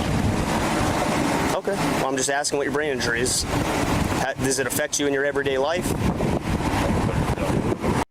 I know they're going to put a disabled veteran spin on this story, that cops were harassing a disabled veteran because they knew that they were leftist, liberal, dirty, socialist cops who... Do you know what nystagmus is? Onset of nystagmus, yes. Okay. But do you know what nystagmus is? Yes, I do. Okay. Do you have nystagmus?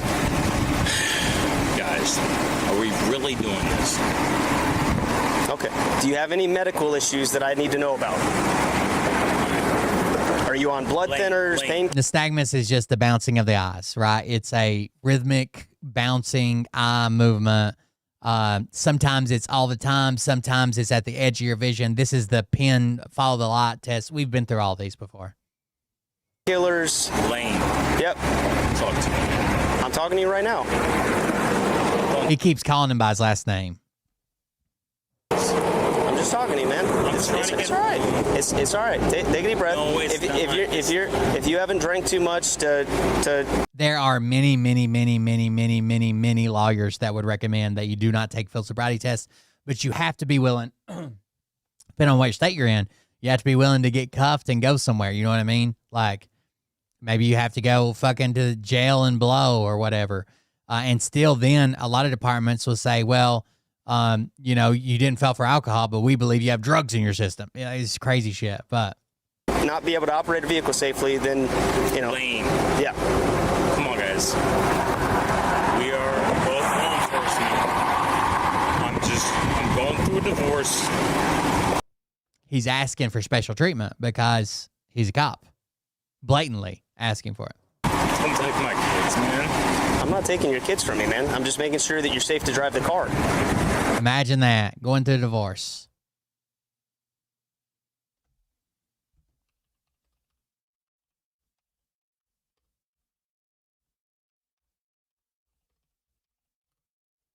Hired by us, though, huh? Okay. Do you have any other medical issues that I need to know about? I don't know. Just any medical issues that might... Had shit blow up around me. I've been shot at. Okay. It's all right, man. Take a deep breath. Don't tell my kids. I'm not. You're all right. Take a deep breath. You're okay. I've been shot at.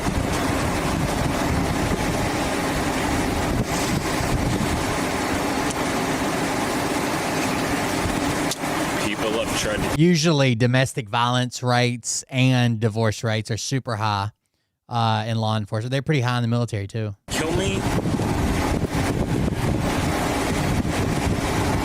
I just want to go home, guys. Come on, man. I got you, man. Come on. We know what's up. We've been down this road before. Problem is that we're at this point right now. I understand that.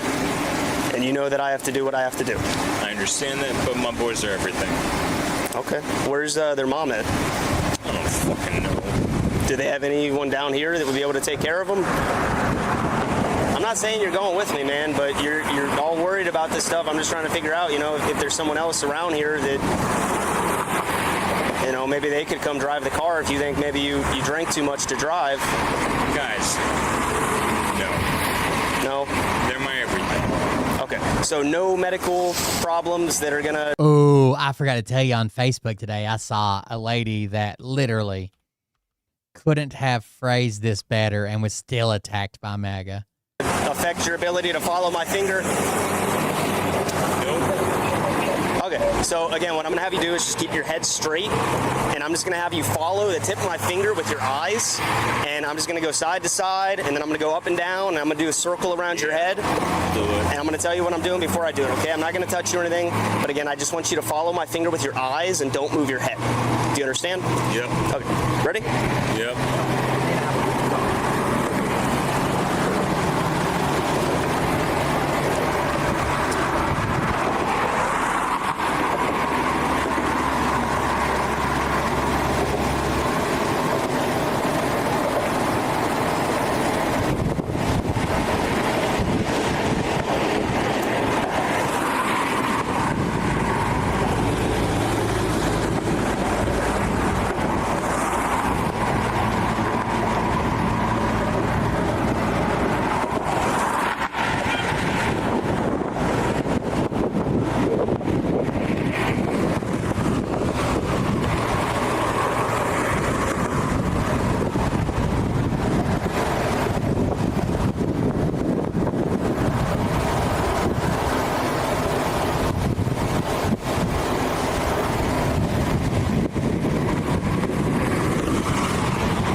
Can you just like make your head straight? You're kind of lean your head to the side a little bit. There you go. So what I'm gonna do now is vertical. So I'm just gonna go up and down. Okay.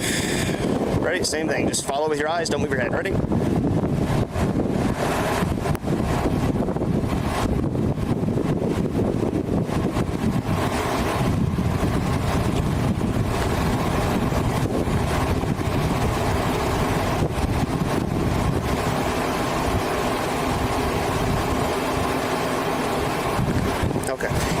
going to do just 2 small circles around your head. Here, I'll show you what it looks like. So I'm going to go like this around your head, and I'm going to bring it in between your eyes to your nose, but I'm not going to touch you, okay? So don't flinch or anything. I'm not going to touch you, okay? All right, ready?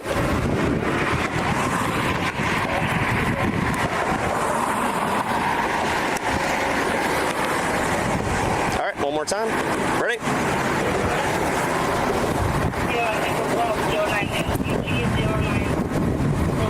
Okay, so this time, try to just look at my finger. Don't anticipate where it's going to go, okay? You're kind of looking ahead of my finger. Just try to follow it, okay? I'll go a little bit slower. Just look at my finger.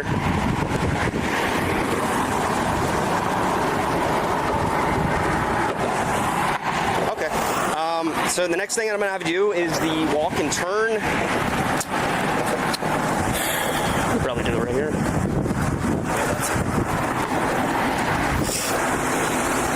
I don't know how easy this would be for you to do in flip-flops, or if it'd be easier in your Lane, I just want to get my kids home.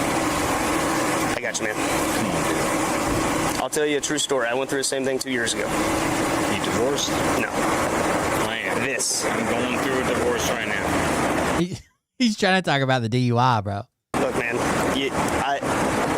you drank too much to drive a car. No, I haven't. You did. Okay? Let me get my kids home. You can't drive a car right now, man.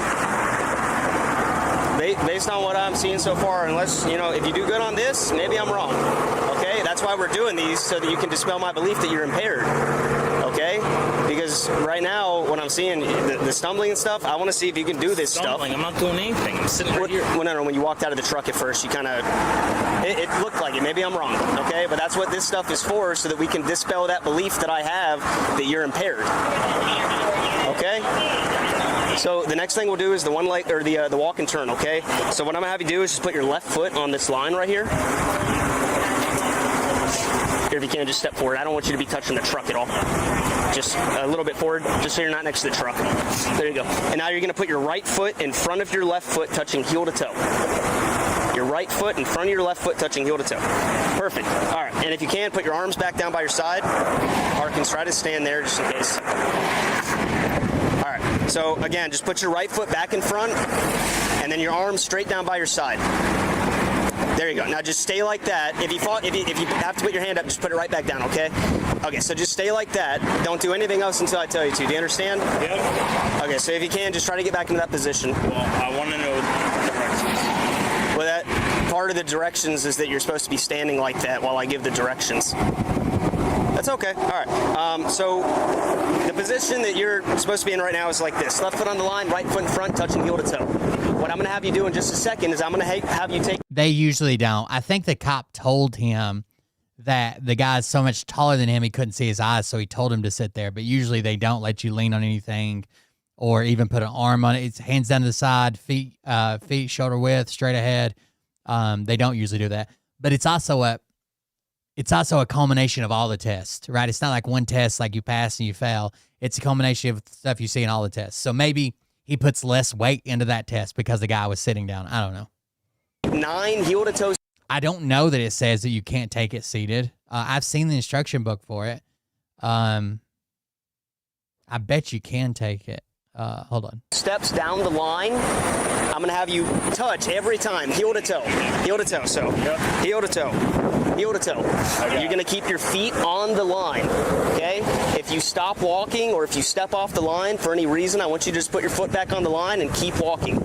And I want you to count your steps out loud. Do you understand so far? Yep. So again, just to recap where we're at right now, your left foot is on the line with your right foot in front, your arms straight down by your side. You're going to take 9 heel to toe steps. 1, 2, 3, 4, 5, 6, 7, 8, 9. Once you get to that 9th step, you're going to keep the lead, the front foot. It does say there's a way to do it. A seated test can be administered with a subject sitting straight while facing an officer. Uses a stimulus like a pen to check for involuntary eye movement. Seated position is considered to be less ideal than standing, and the test is valid only if the subject's head and body are facing forward and the stimulus is moved smoothly side to side, following a 12 to 15-inch rule. A seated HGN test is considered invalid if the driver's head turned at a 45-degree angle or if the body is twisted, as this can cause a false positive. So, let's learn something new every day. on the line, and then you're going to use your back foot to take a series of small steps to turn around, and then you're going to take 9 heel-to-toe steps back down the line. Do you understand so far? Yep. Okay, so I'm going to show you how it's going to look. So again, my left foot is on the line like you. My right foot is in front, touching heel to toe. 1, 2, 3, 4, 5, 6, 7, 8, 9. Take the back foot off, leave the lead foot on the line like this. You're going to take a series of small steps like this. And then you're going to take 9 heel to toe steps back down the line. 1, 2, 3, 4, 5, 6, 7, 8, 9. Do you understand those instructions, sir? Yep. Okay, could you get back in the starting position for me, please? By the way, maintaining the starting position is graded as well, right? Listening to the instructions and carrying out those instructions. So when they tell you, like he told him to stand in the starting position, the guy wouldn't. Then he's like, well, you're supposed to be in the starting position while I read you these instructions. And the guy doesn't move. And he's just like, well, okay, I don't think he's giving him a pass. That is a mark against him, right? That you can't follow instructions. You can't stay in the starting position. Some cops will tell you over and over and over and over and over again, you have to be in the starting position. They will not continue the test until you stay in the starting position. And while they're giving the instructions, if you change, they'll be like, back to the starting position and go back to their thing. But it's used to grade, right? The ability to follow orders and retain information that's being given to you. All that's used to score somebody of how likely you think they are impaired. Just left foot on the line and right foot in front. Oh, I got you, Lane. Okay.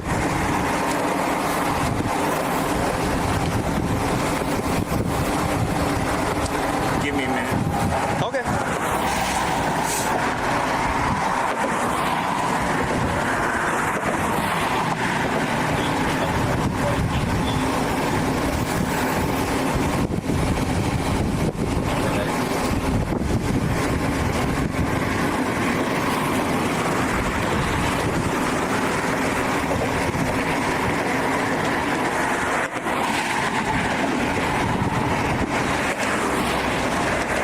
Eventually, you're going to have to say, hey, bro, we're on the side of the interstate here.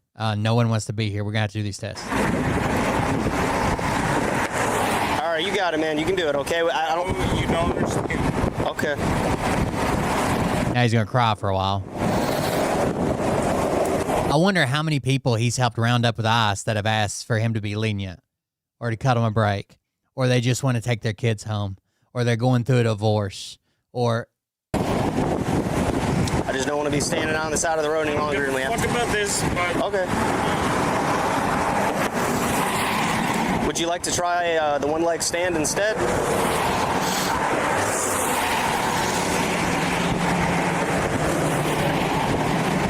I can show you the one-leg stand if you'd like to. Give a fuck.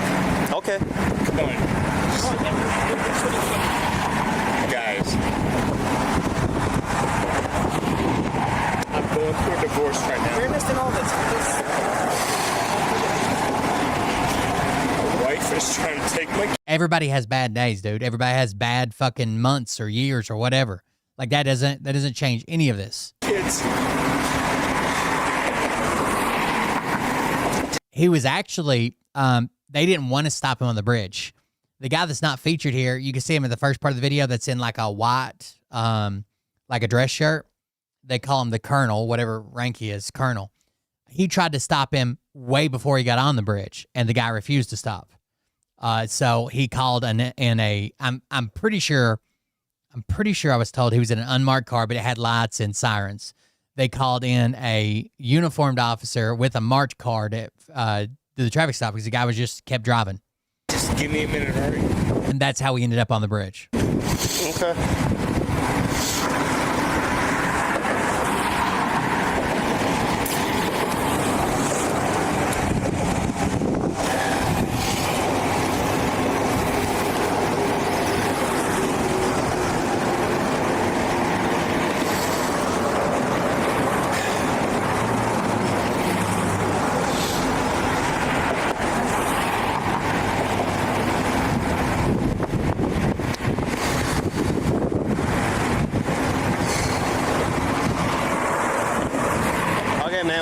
It's either a yes or a no. Just give me a minute, all right, deputy? I did give you a minute, sir, but we can't stand here for this long, okay? Lane. Yes, sir. I'm federal law enforcement. I'm going through a divorce. My bitch-ass wife is trying to take my kids. I'm just... Give me a... I don't think those kids should be with, like, that's not a good argument, right? Like, maybe your ex-wife should have the fucking kids if you're driving this drunk with them. You were 100 miles off from where you thought you were while crossing this bridge. Right? Okay. You know what it's like. You know what it's like to be law enforcement. How long do you need, buddy? Just give me a minute, all right? Guys. If we give you a minute, are you going to do the exercise? I will do it. Just... Fuck, man. Okay. Like I said, I just don't like us standing here in the road. I don't either, but you know what? My kids are my life. I got you. No, you don't. You got kids? Exactly. Do you have kids? No. Exactly. So you don't know what it's like. You could never know what it's like to have a loved one that you care about because you don't have kids.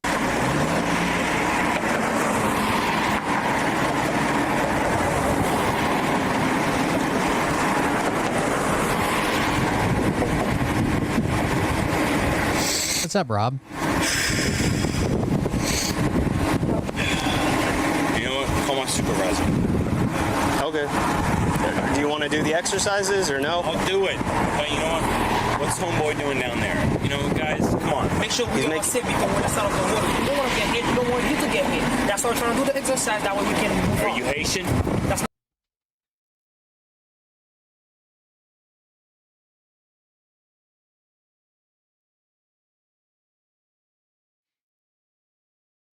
Why? I understand he's got an accent. Why? And why would you be us?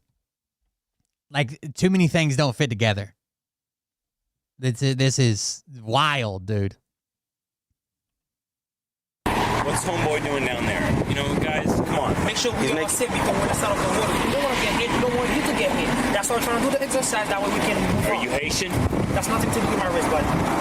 My question was, are you Haitian? It doesn't matter. It doesn't matter where he's from. Okay.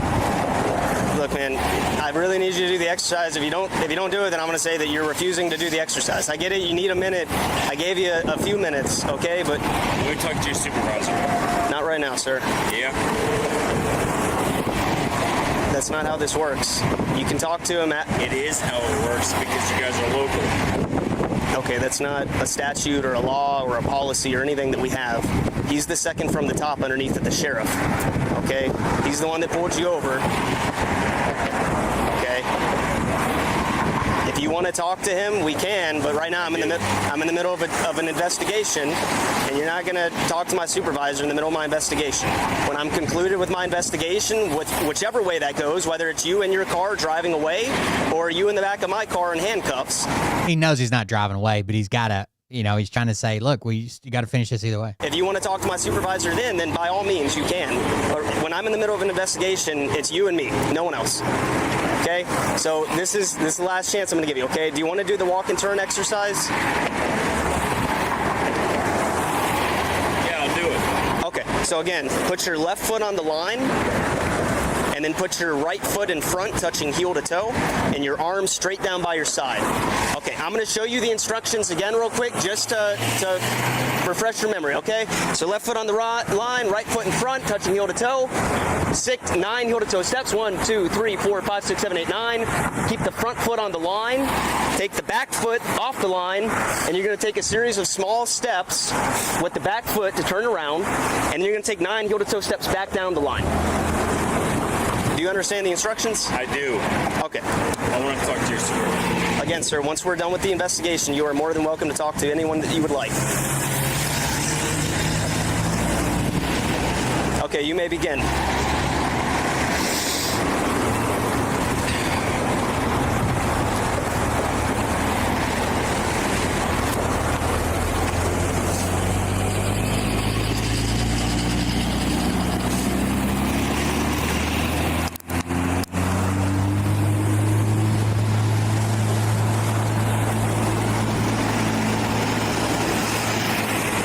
Well, how many steps did he just fucking take? Hold on, let's back up.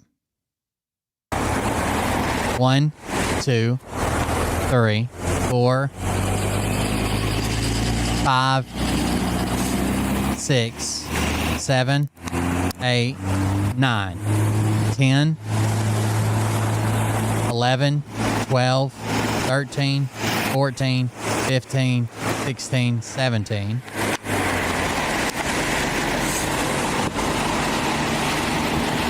1,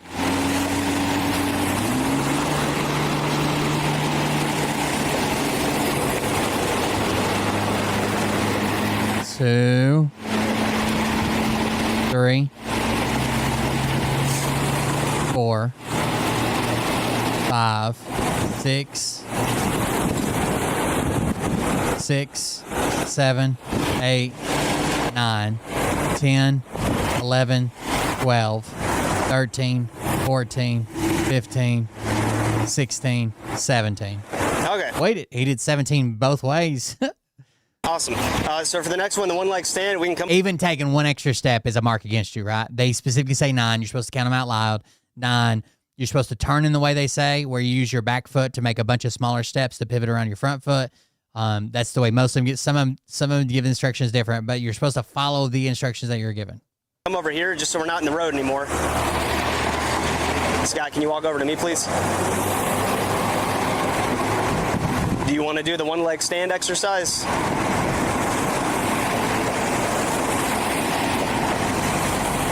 Why are you fucking me, man? Arms at your side. Yeah, straight down, arms at your side. You're not allowed to like put them out for balance, put them in your pocket, cross them, none of that. All right, so just take a couple steps forward, like right here. What it is first? Okay, well, in order for me to instruct you on how to do the exercise, I need you to stand over here. Awesome, thank you so much, Scott. So if you can, just put your feet together with your heels touching. Okay, and now put your arms straight down by your side. And your arms straight down by your side like this, Scott. Thank you. All right, there you go. So heels touching, arms straight down by your side. Just stay like that. Don't do anything else until I tell you to. Do you understand so far?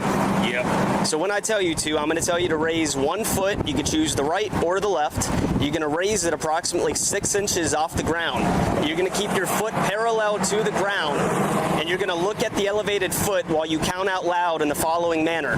1001, 1002, 1003, 1004, and so on and so forth until I tell you to stop.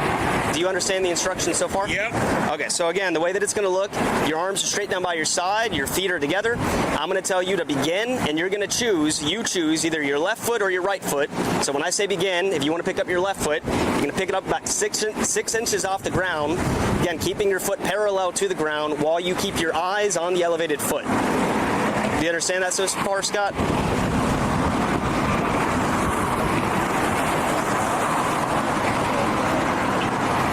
Do you understand the instructions, sir? I do.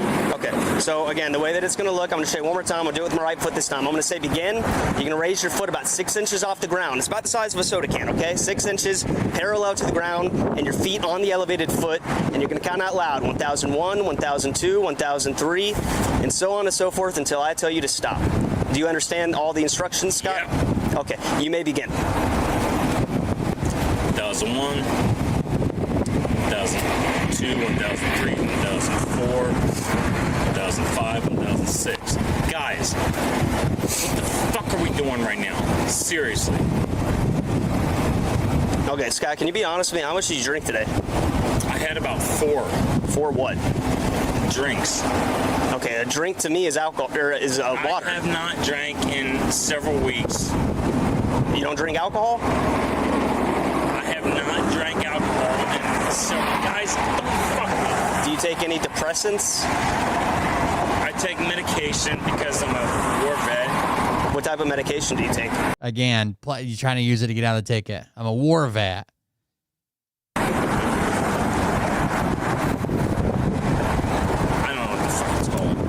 Okay. Does it say not to drive a vehicle when you're No, lane. Oh, fuck. Do you take Xanax or anything like that? No.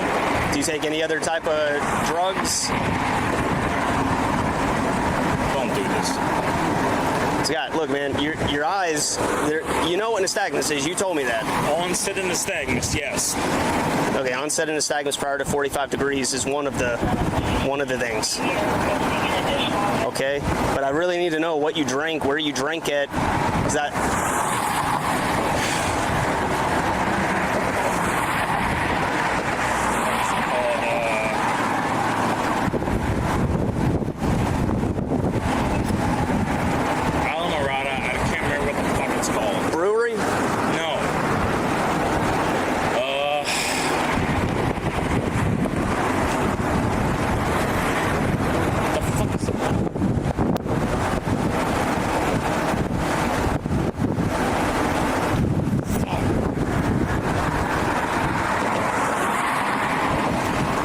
Was it a bar or a restaurant? No, it's Oceanside. What is it called?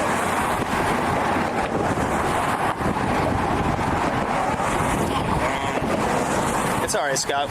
What did you do there? I had 3 drinks. Okay. What did you get? Went from 4 to 3 to 4 to 3. I don't know. The bartender made it up. Was it like a cocktail, like a mixed drink or a beer? It was a cocktail. Come on, guys. Like whiskey, vodka, tequila, rum, gin? I don't know. Okay. You don't know if it was like... And I have not drank in weeks. Did you eat anything today? Yeah. What'd you eat? I made the boys pancakes. This morning? Dinosaur pancakes. And what else do we have?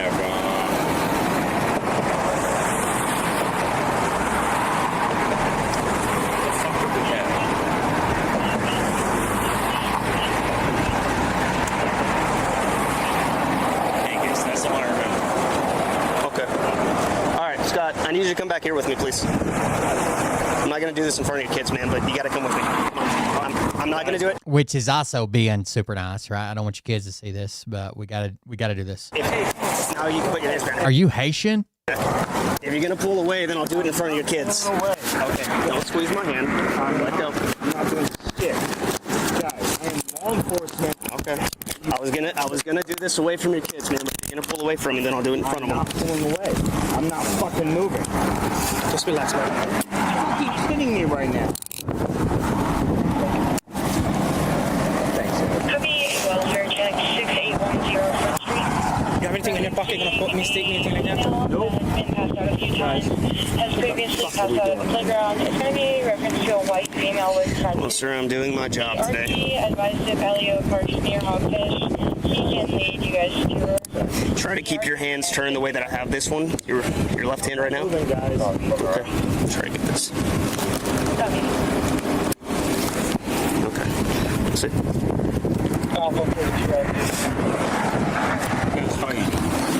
Go back and go on the left side. Guys, Lane, why are you doing it? It's clear to the right. Yeah. You can go to my hood. Damn it. Just right up against my hood, sir.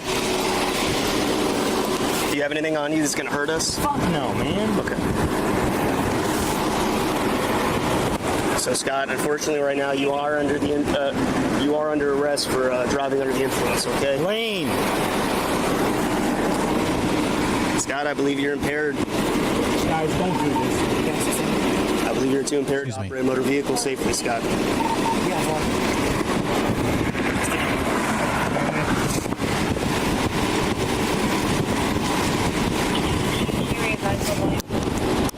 One in custody, signal one. I think it's just probably, rather than like professional courtesy, I think it's probably just, this is a decent cop. He probably conducts most of his stops like this.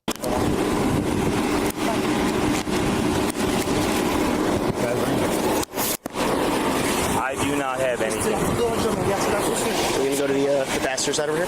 Lane. Why are you doing it? What about... Bro, it's too late now. You might as well just be quiet. You've already admitted to being drunk, to drinking, to drive. You've admitted to everything. It's done now. They're not going to unhandcuff you and be like, all right, have a good one. My kids. We're going to have to figure that out next. Damn it, Lane. Do you have any shield back there? Guys, please, I am going through a divorce. Don't do this to me. Scott, are you able to fit in there? Lane. we wear the same shit. Lane, How many times is he going to invoke that he's a police officer? just talk to me for a minute, all right? I guess, man, but I really need you to go I to the back get of the it. car, please. I get it. Just listen to this to me, man. Go through a fucking divorce because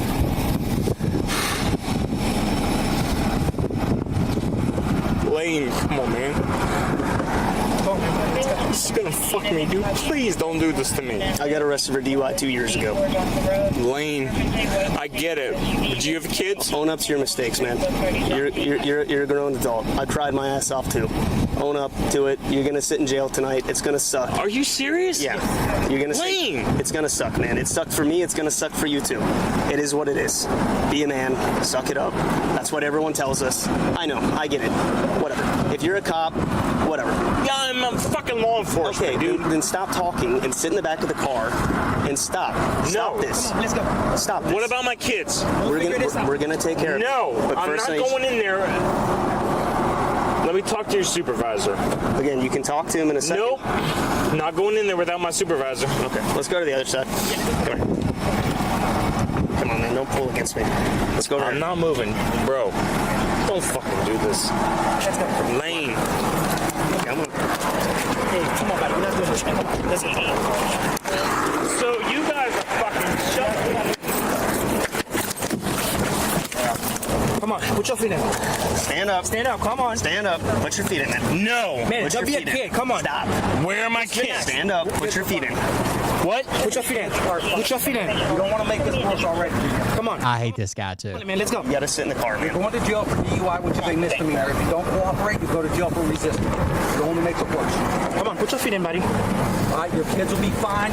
This will pass. Listen to me. No, sir, not on the side of the road. Come on, let's go, man. We gotta sit down, Scott. God Please. damn you guys. Thank you. Fuck you. Okay. Lane, you really fucked me, man. I didn't fuck you, man. I'm not the one that drank today and drove. 7 and 9, I think, is what's being reported. 7 and 9, both boys. Get this deal. Yeah.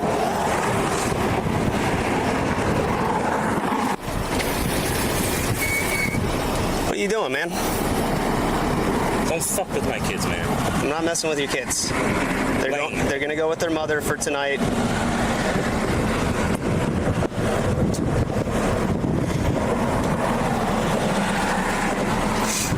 They're just gonna go sit at the station. Their mom's driving down to pick them up. God damn it.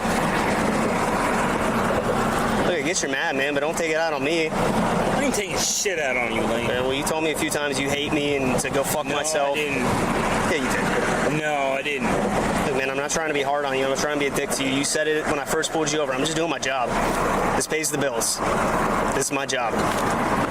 It is what it is. How many immigrants you think he's told that? It's just my job. And I can't say no to it. It is what it is, man. Let me see my kids. Brother, I really do not want them to see you in the way that you're in right now. Right now, they're fine. They think Dad's chill. He's just going to go hang out with us for a few hours. No, they don't. Guys. They do. Lane. I'll be cool. We can't do that right now, man. You fucking with me? I'm not bringing your kids over here on the side of the road. I'm not putting them over there. Let me go see them. We can't do that right now, Scott. Lane. We can't do that, man. Lane. Everything will be fine, man. You should go for the night. Everything will be cool off, and then Go for the night. and tomorrow you'll be, you know. Ooh. But dude, really just think. You gotta calm down. You gotta calm down. Calm, but I want to see my kids. I got you. But you gotta calm down. Okay? Lane. I promise you. Unhook me. Let me just go see my boys, man. I cannot do that, Scott. God damn you, Lane. Unhook me. Unhook me. All right, man. You don't have anything else on you, right? I ain't got shit, bro. Damn, just let me know. Just so you know, this is still on. Oh, that was a little weird of warrant. Just so you know, this is still on. Kind of strange. Go to the pink door over here.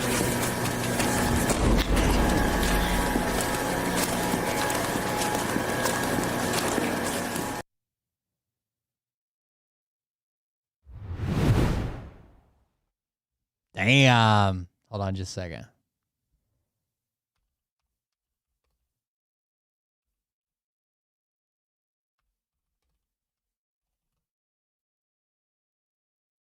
Sucks, huh?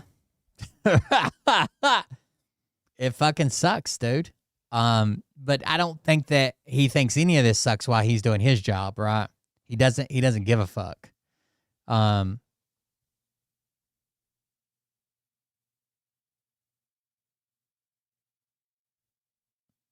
Let me see. There's one more thing I'm trying to find for y'all.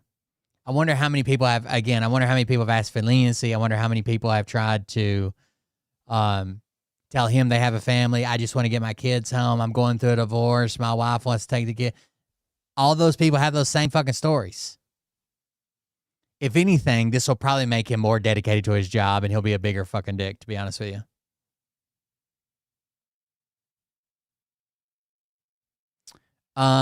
Let's see.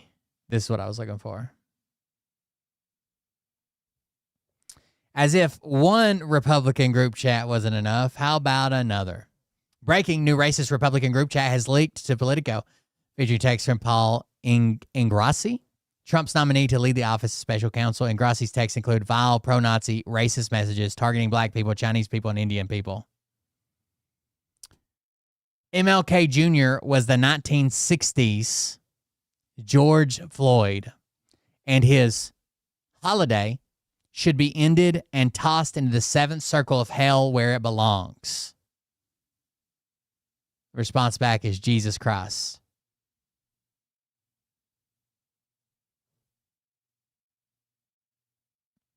I do have a Nazi streak in me from time to time. I will admit it.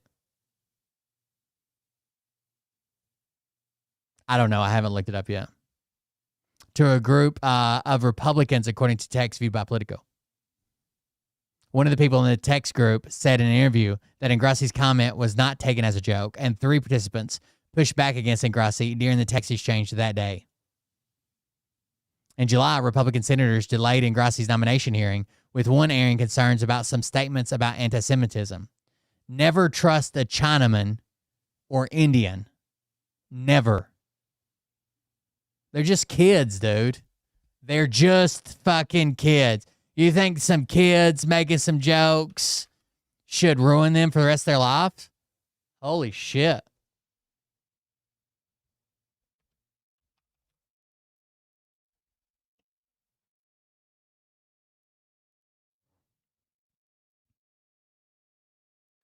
I said we're making Kwanzaa illegal in the next Trump administration. That was the gist of my tweet. No malignant holidays from Kwanzaa to MLK Jr. Day to Black History Month to Juneteenth. Every single one needs to be eviscerated.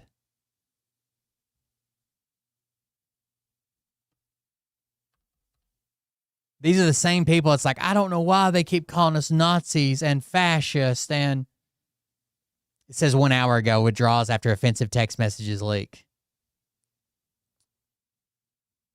President Donald Trump's pick to lead a federal watchdog agency withdrew from consideration Tuesday evening after his offensive text messages were made public and the GOP senators revolted. Paul Ingrassi, who was nominated to lead the Office of Special Counsel, had been scheduled to have his confirmation hearing this week. On Monday, however, Politico reported on a text chat that showed him saying that Martin Luther King Jr. holiday should be tossed in the seventh circle of hell. Ingrassi also described himself in the chat as having a Nazi streak at times. Again, these people are like, everything's Nazi. Nazi, you keep calling us Nazi. You're causing... And then when we see them, when they think people aren't looking, they are super fucking Nazis.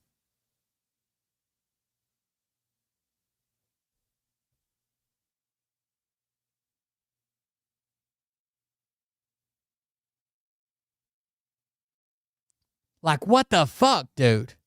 Don't call us Nazis. You call us fascists. That causes violence, and people think we're real Nazis, and then they come after us, and they attack us, and they say mean things to us, and maybe they dox us.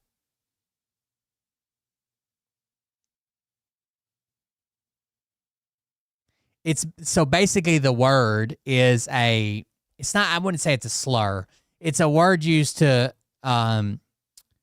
describe people. And it's a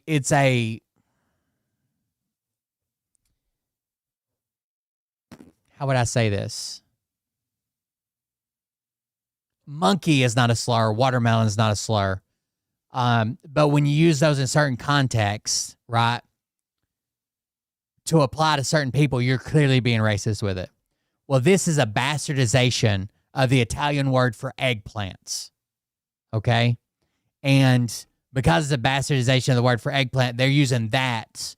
It would be like me being like, oh, the basketball people or the watermelon people. Like, obviously, watermelon's not bad. People's not bad. But you guys know that I'm fucking lashing out against black people. Or the people that seem to be all in the NBA. You know what I'm saying?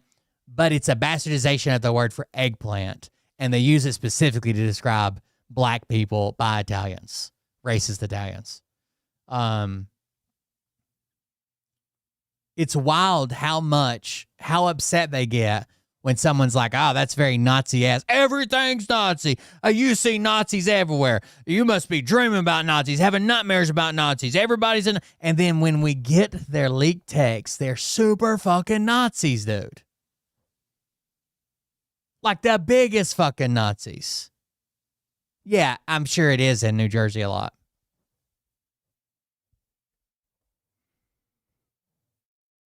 Fucking insane, dude.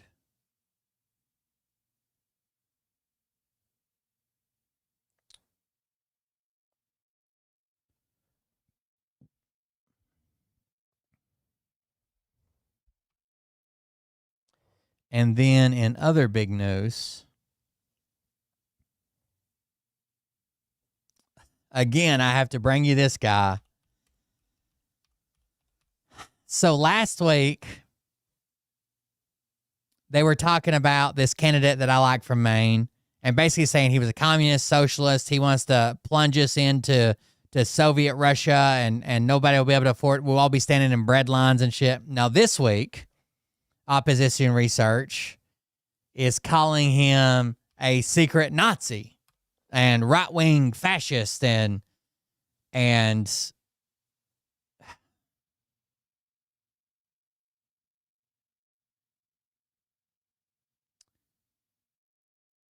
of course, I'm talking about Graham Plattner from New Jersey.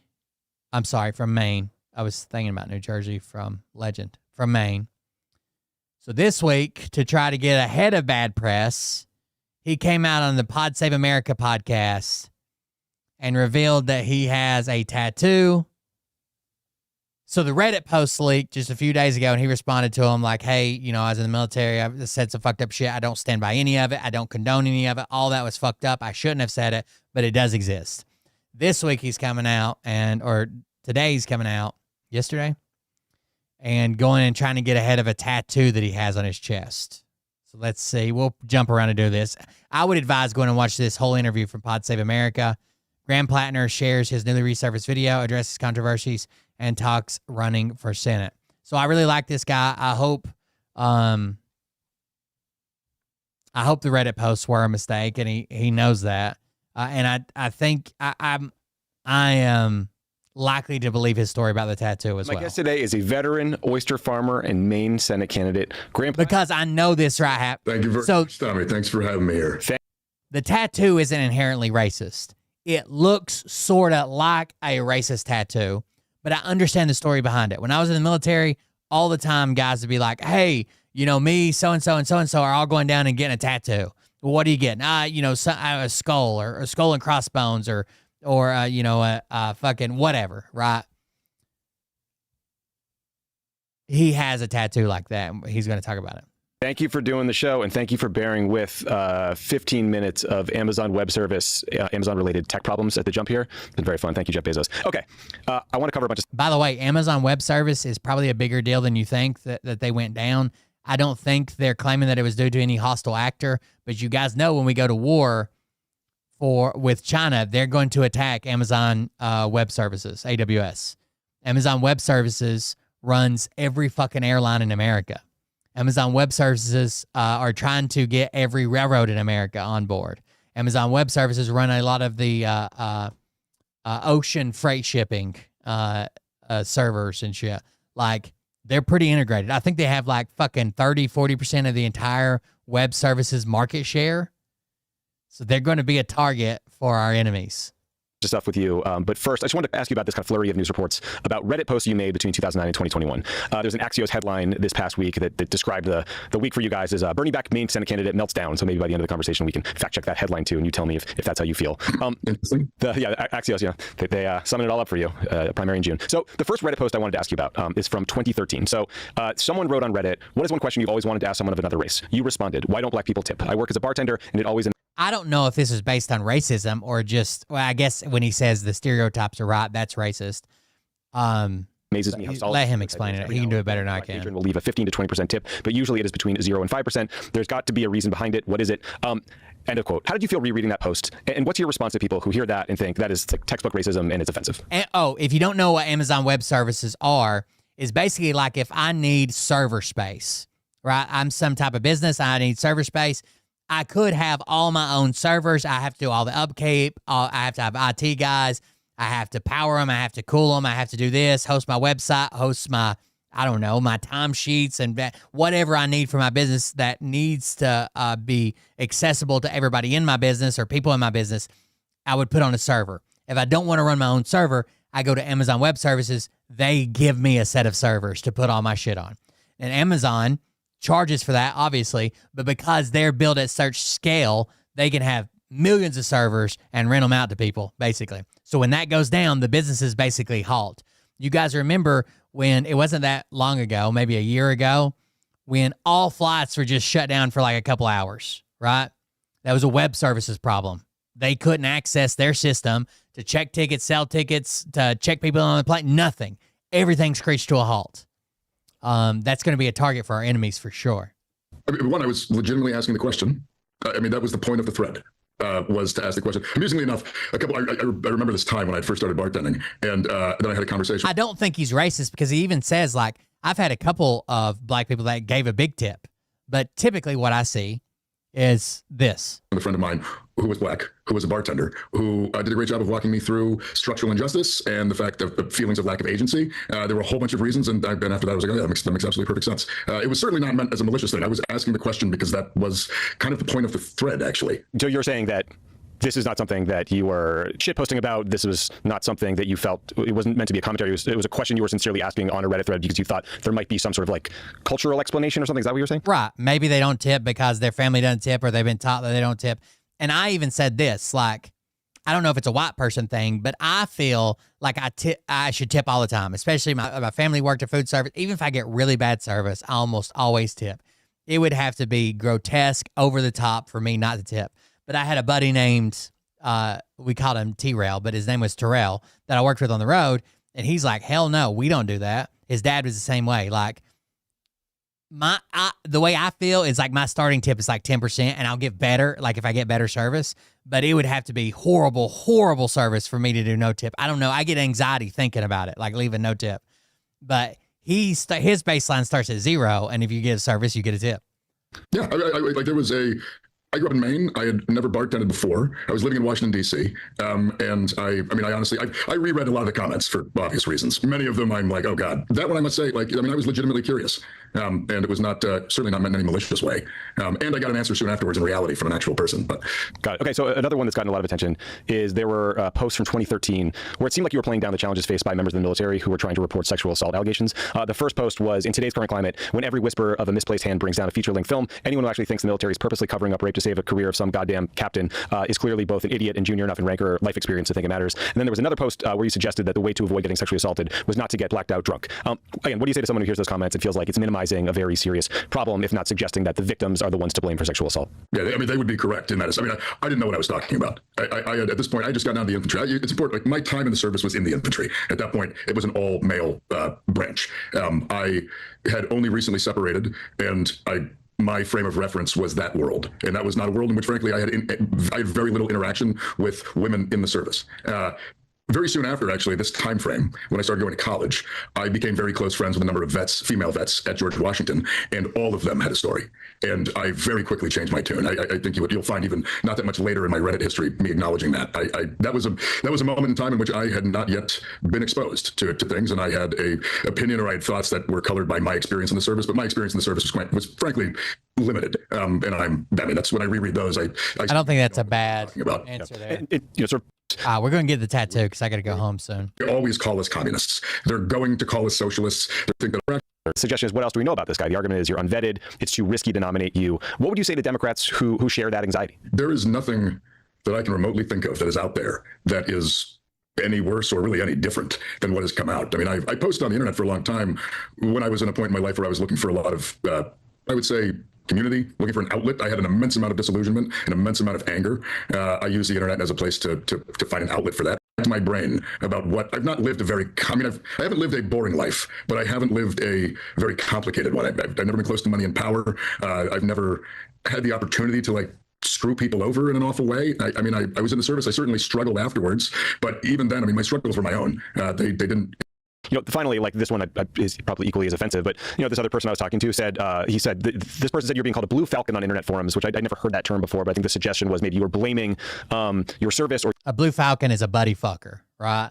A blue falcon is someone that'll snitch on you or get other people in trouble because you just want to get fucking people in trouble, right? Your PTSD for the Reddit comments rather than taking responsibility. And I just wonder what your thoughts were on that line of attack, because it's sort of similar. Of course not. That's not what that's literally not what I said. Yeah. I do think explaining the fact that I struggled with alienation, isolation, and the effects of PTSD after my military service, and that's why I was on the internet, frankly, getting in fights with people and shitposting.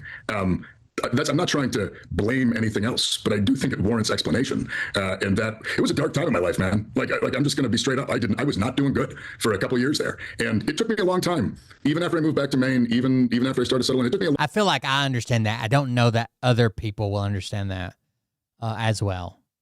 Long time to really begin feeling settled again. And like I said, it's no surprise to me that I stopped really using the internet around 2021, because that's when I settled in. I got back from Afghanistan. My last trip was in 2018. So I get back from Afghanistan summer 2018 for my last time over, fully disillusioned, fully convinced that the whole thing was utterly pointless. And that got me really, really cynical for a number of years. And it took about 1.5 years, 2 years for me to settle back into, frankly, society. And I'm lucky. I'm immensely lucky that I come from a small town, that I moved back to a small town, that I'm very connected with my neighbors, my community, and my family. I got to meet my wife. Life got good. Is that what pulled you out of that sort of place of despair? But also, there was a time there where I was really down on this whole project.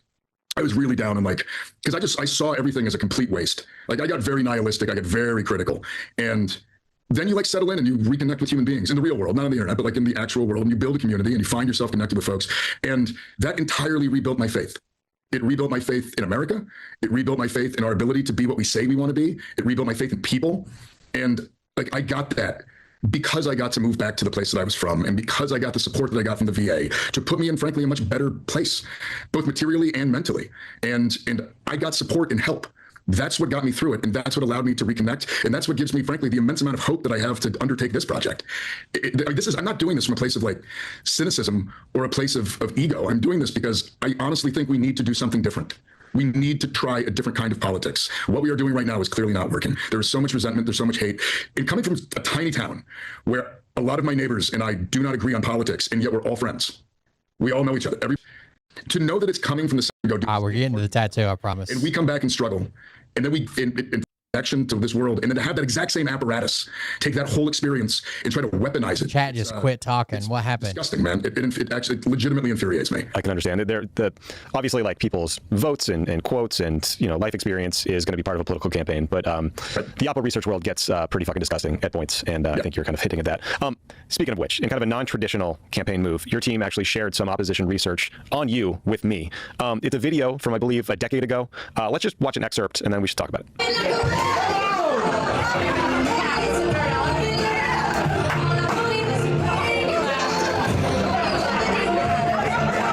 See the tattoo? First of all, what we were watching there was Graham wearing just his boxer briefs. Silkies. Those are Marine Corps running shorts. Pardon me. Silkies. Those are silkies. Ranger panties is what. It depends on what you call them.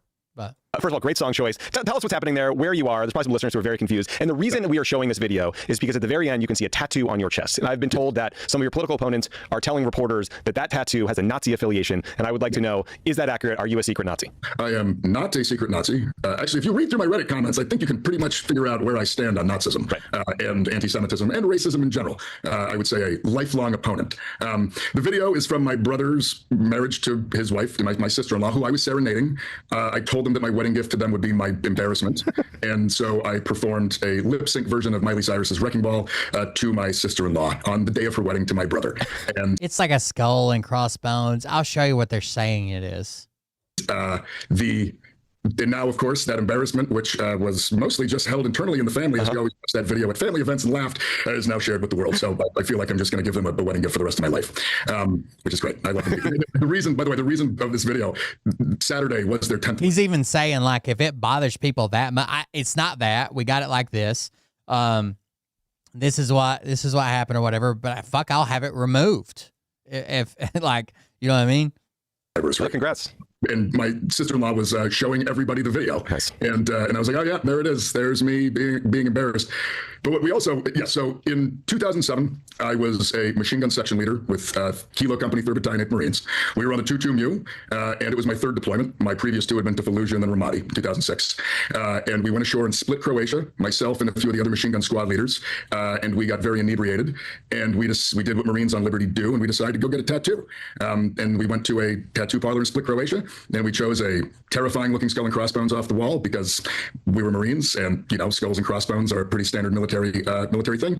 And we got those tattoos, and then we all moved on with our lives. And I actually joined the Army after that, where I got, I'd go to MEPS, I got screened. Later on, I got a security clearance and a full screen when I went to work for the State Department. Oh yeah, if that would have been associated, they're supposed to. That should have barred him from enlistment. As a contractor doing security for the ambassador to Afghanistan in 2018. And I've also just lived my entire life like a regular person with the skull and crossbones on their chest, which by that I mean taking my shirt off. This right here. This is what they're saying it looks like. It's called a Totenkopf.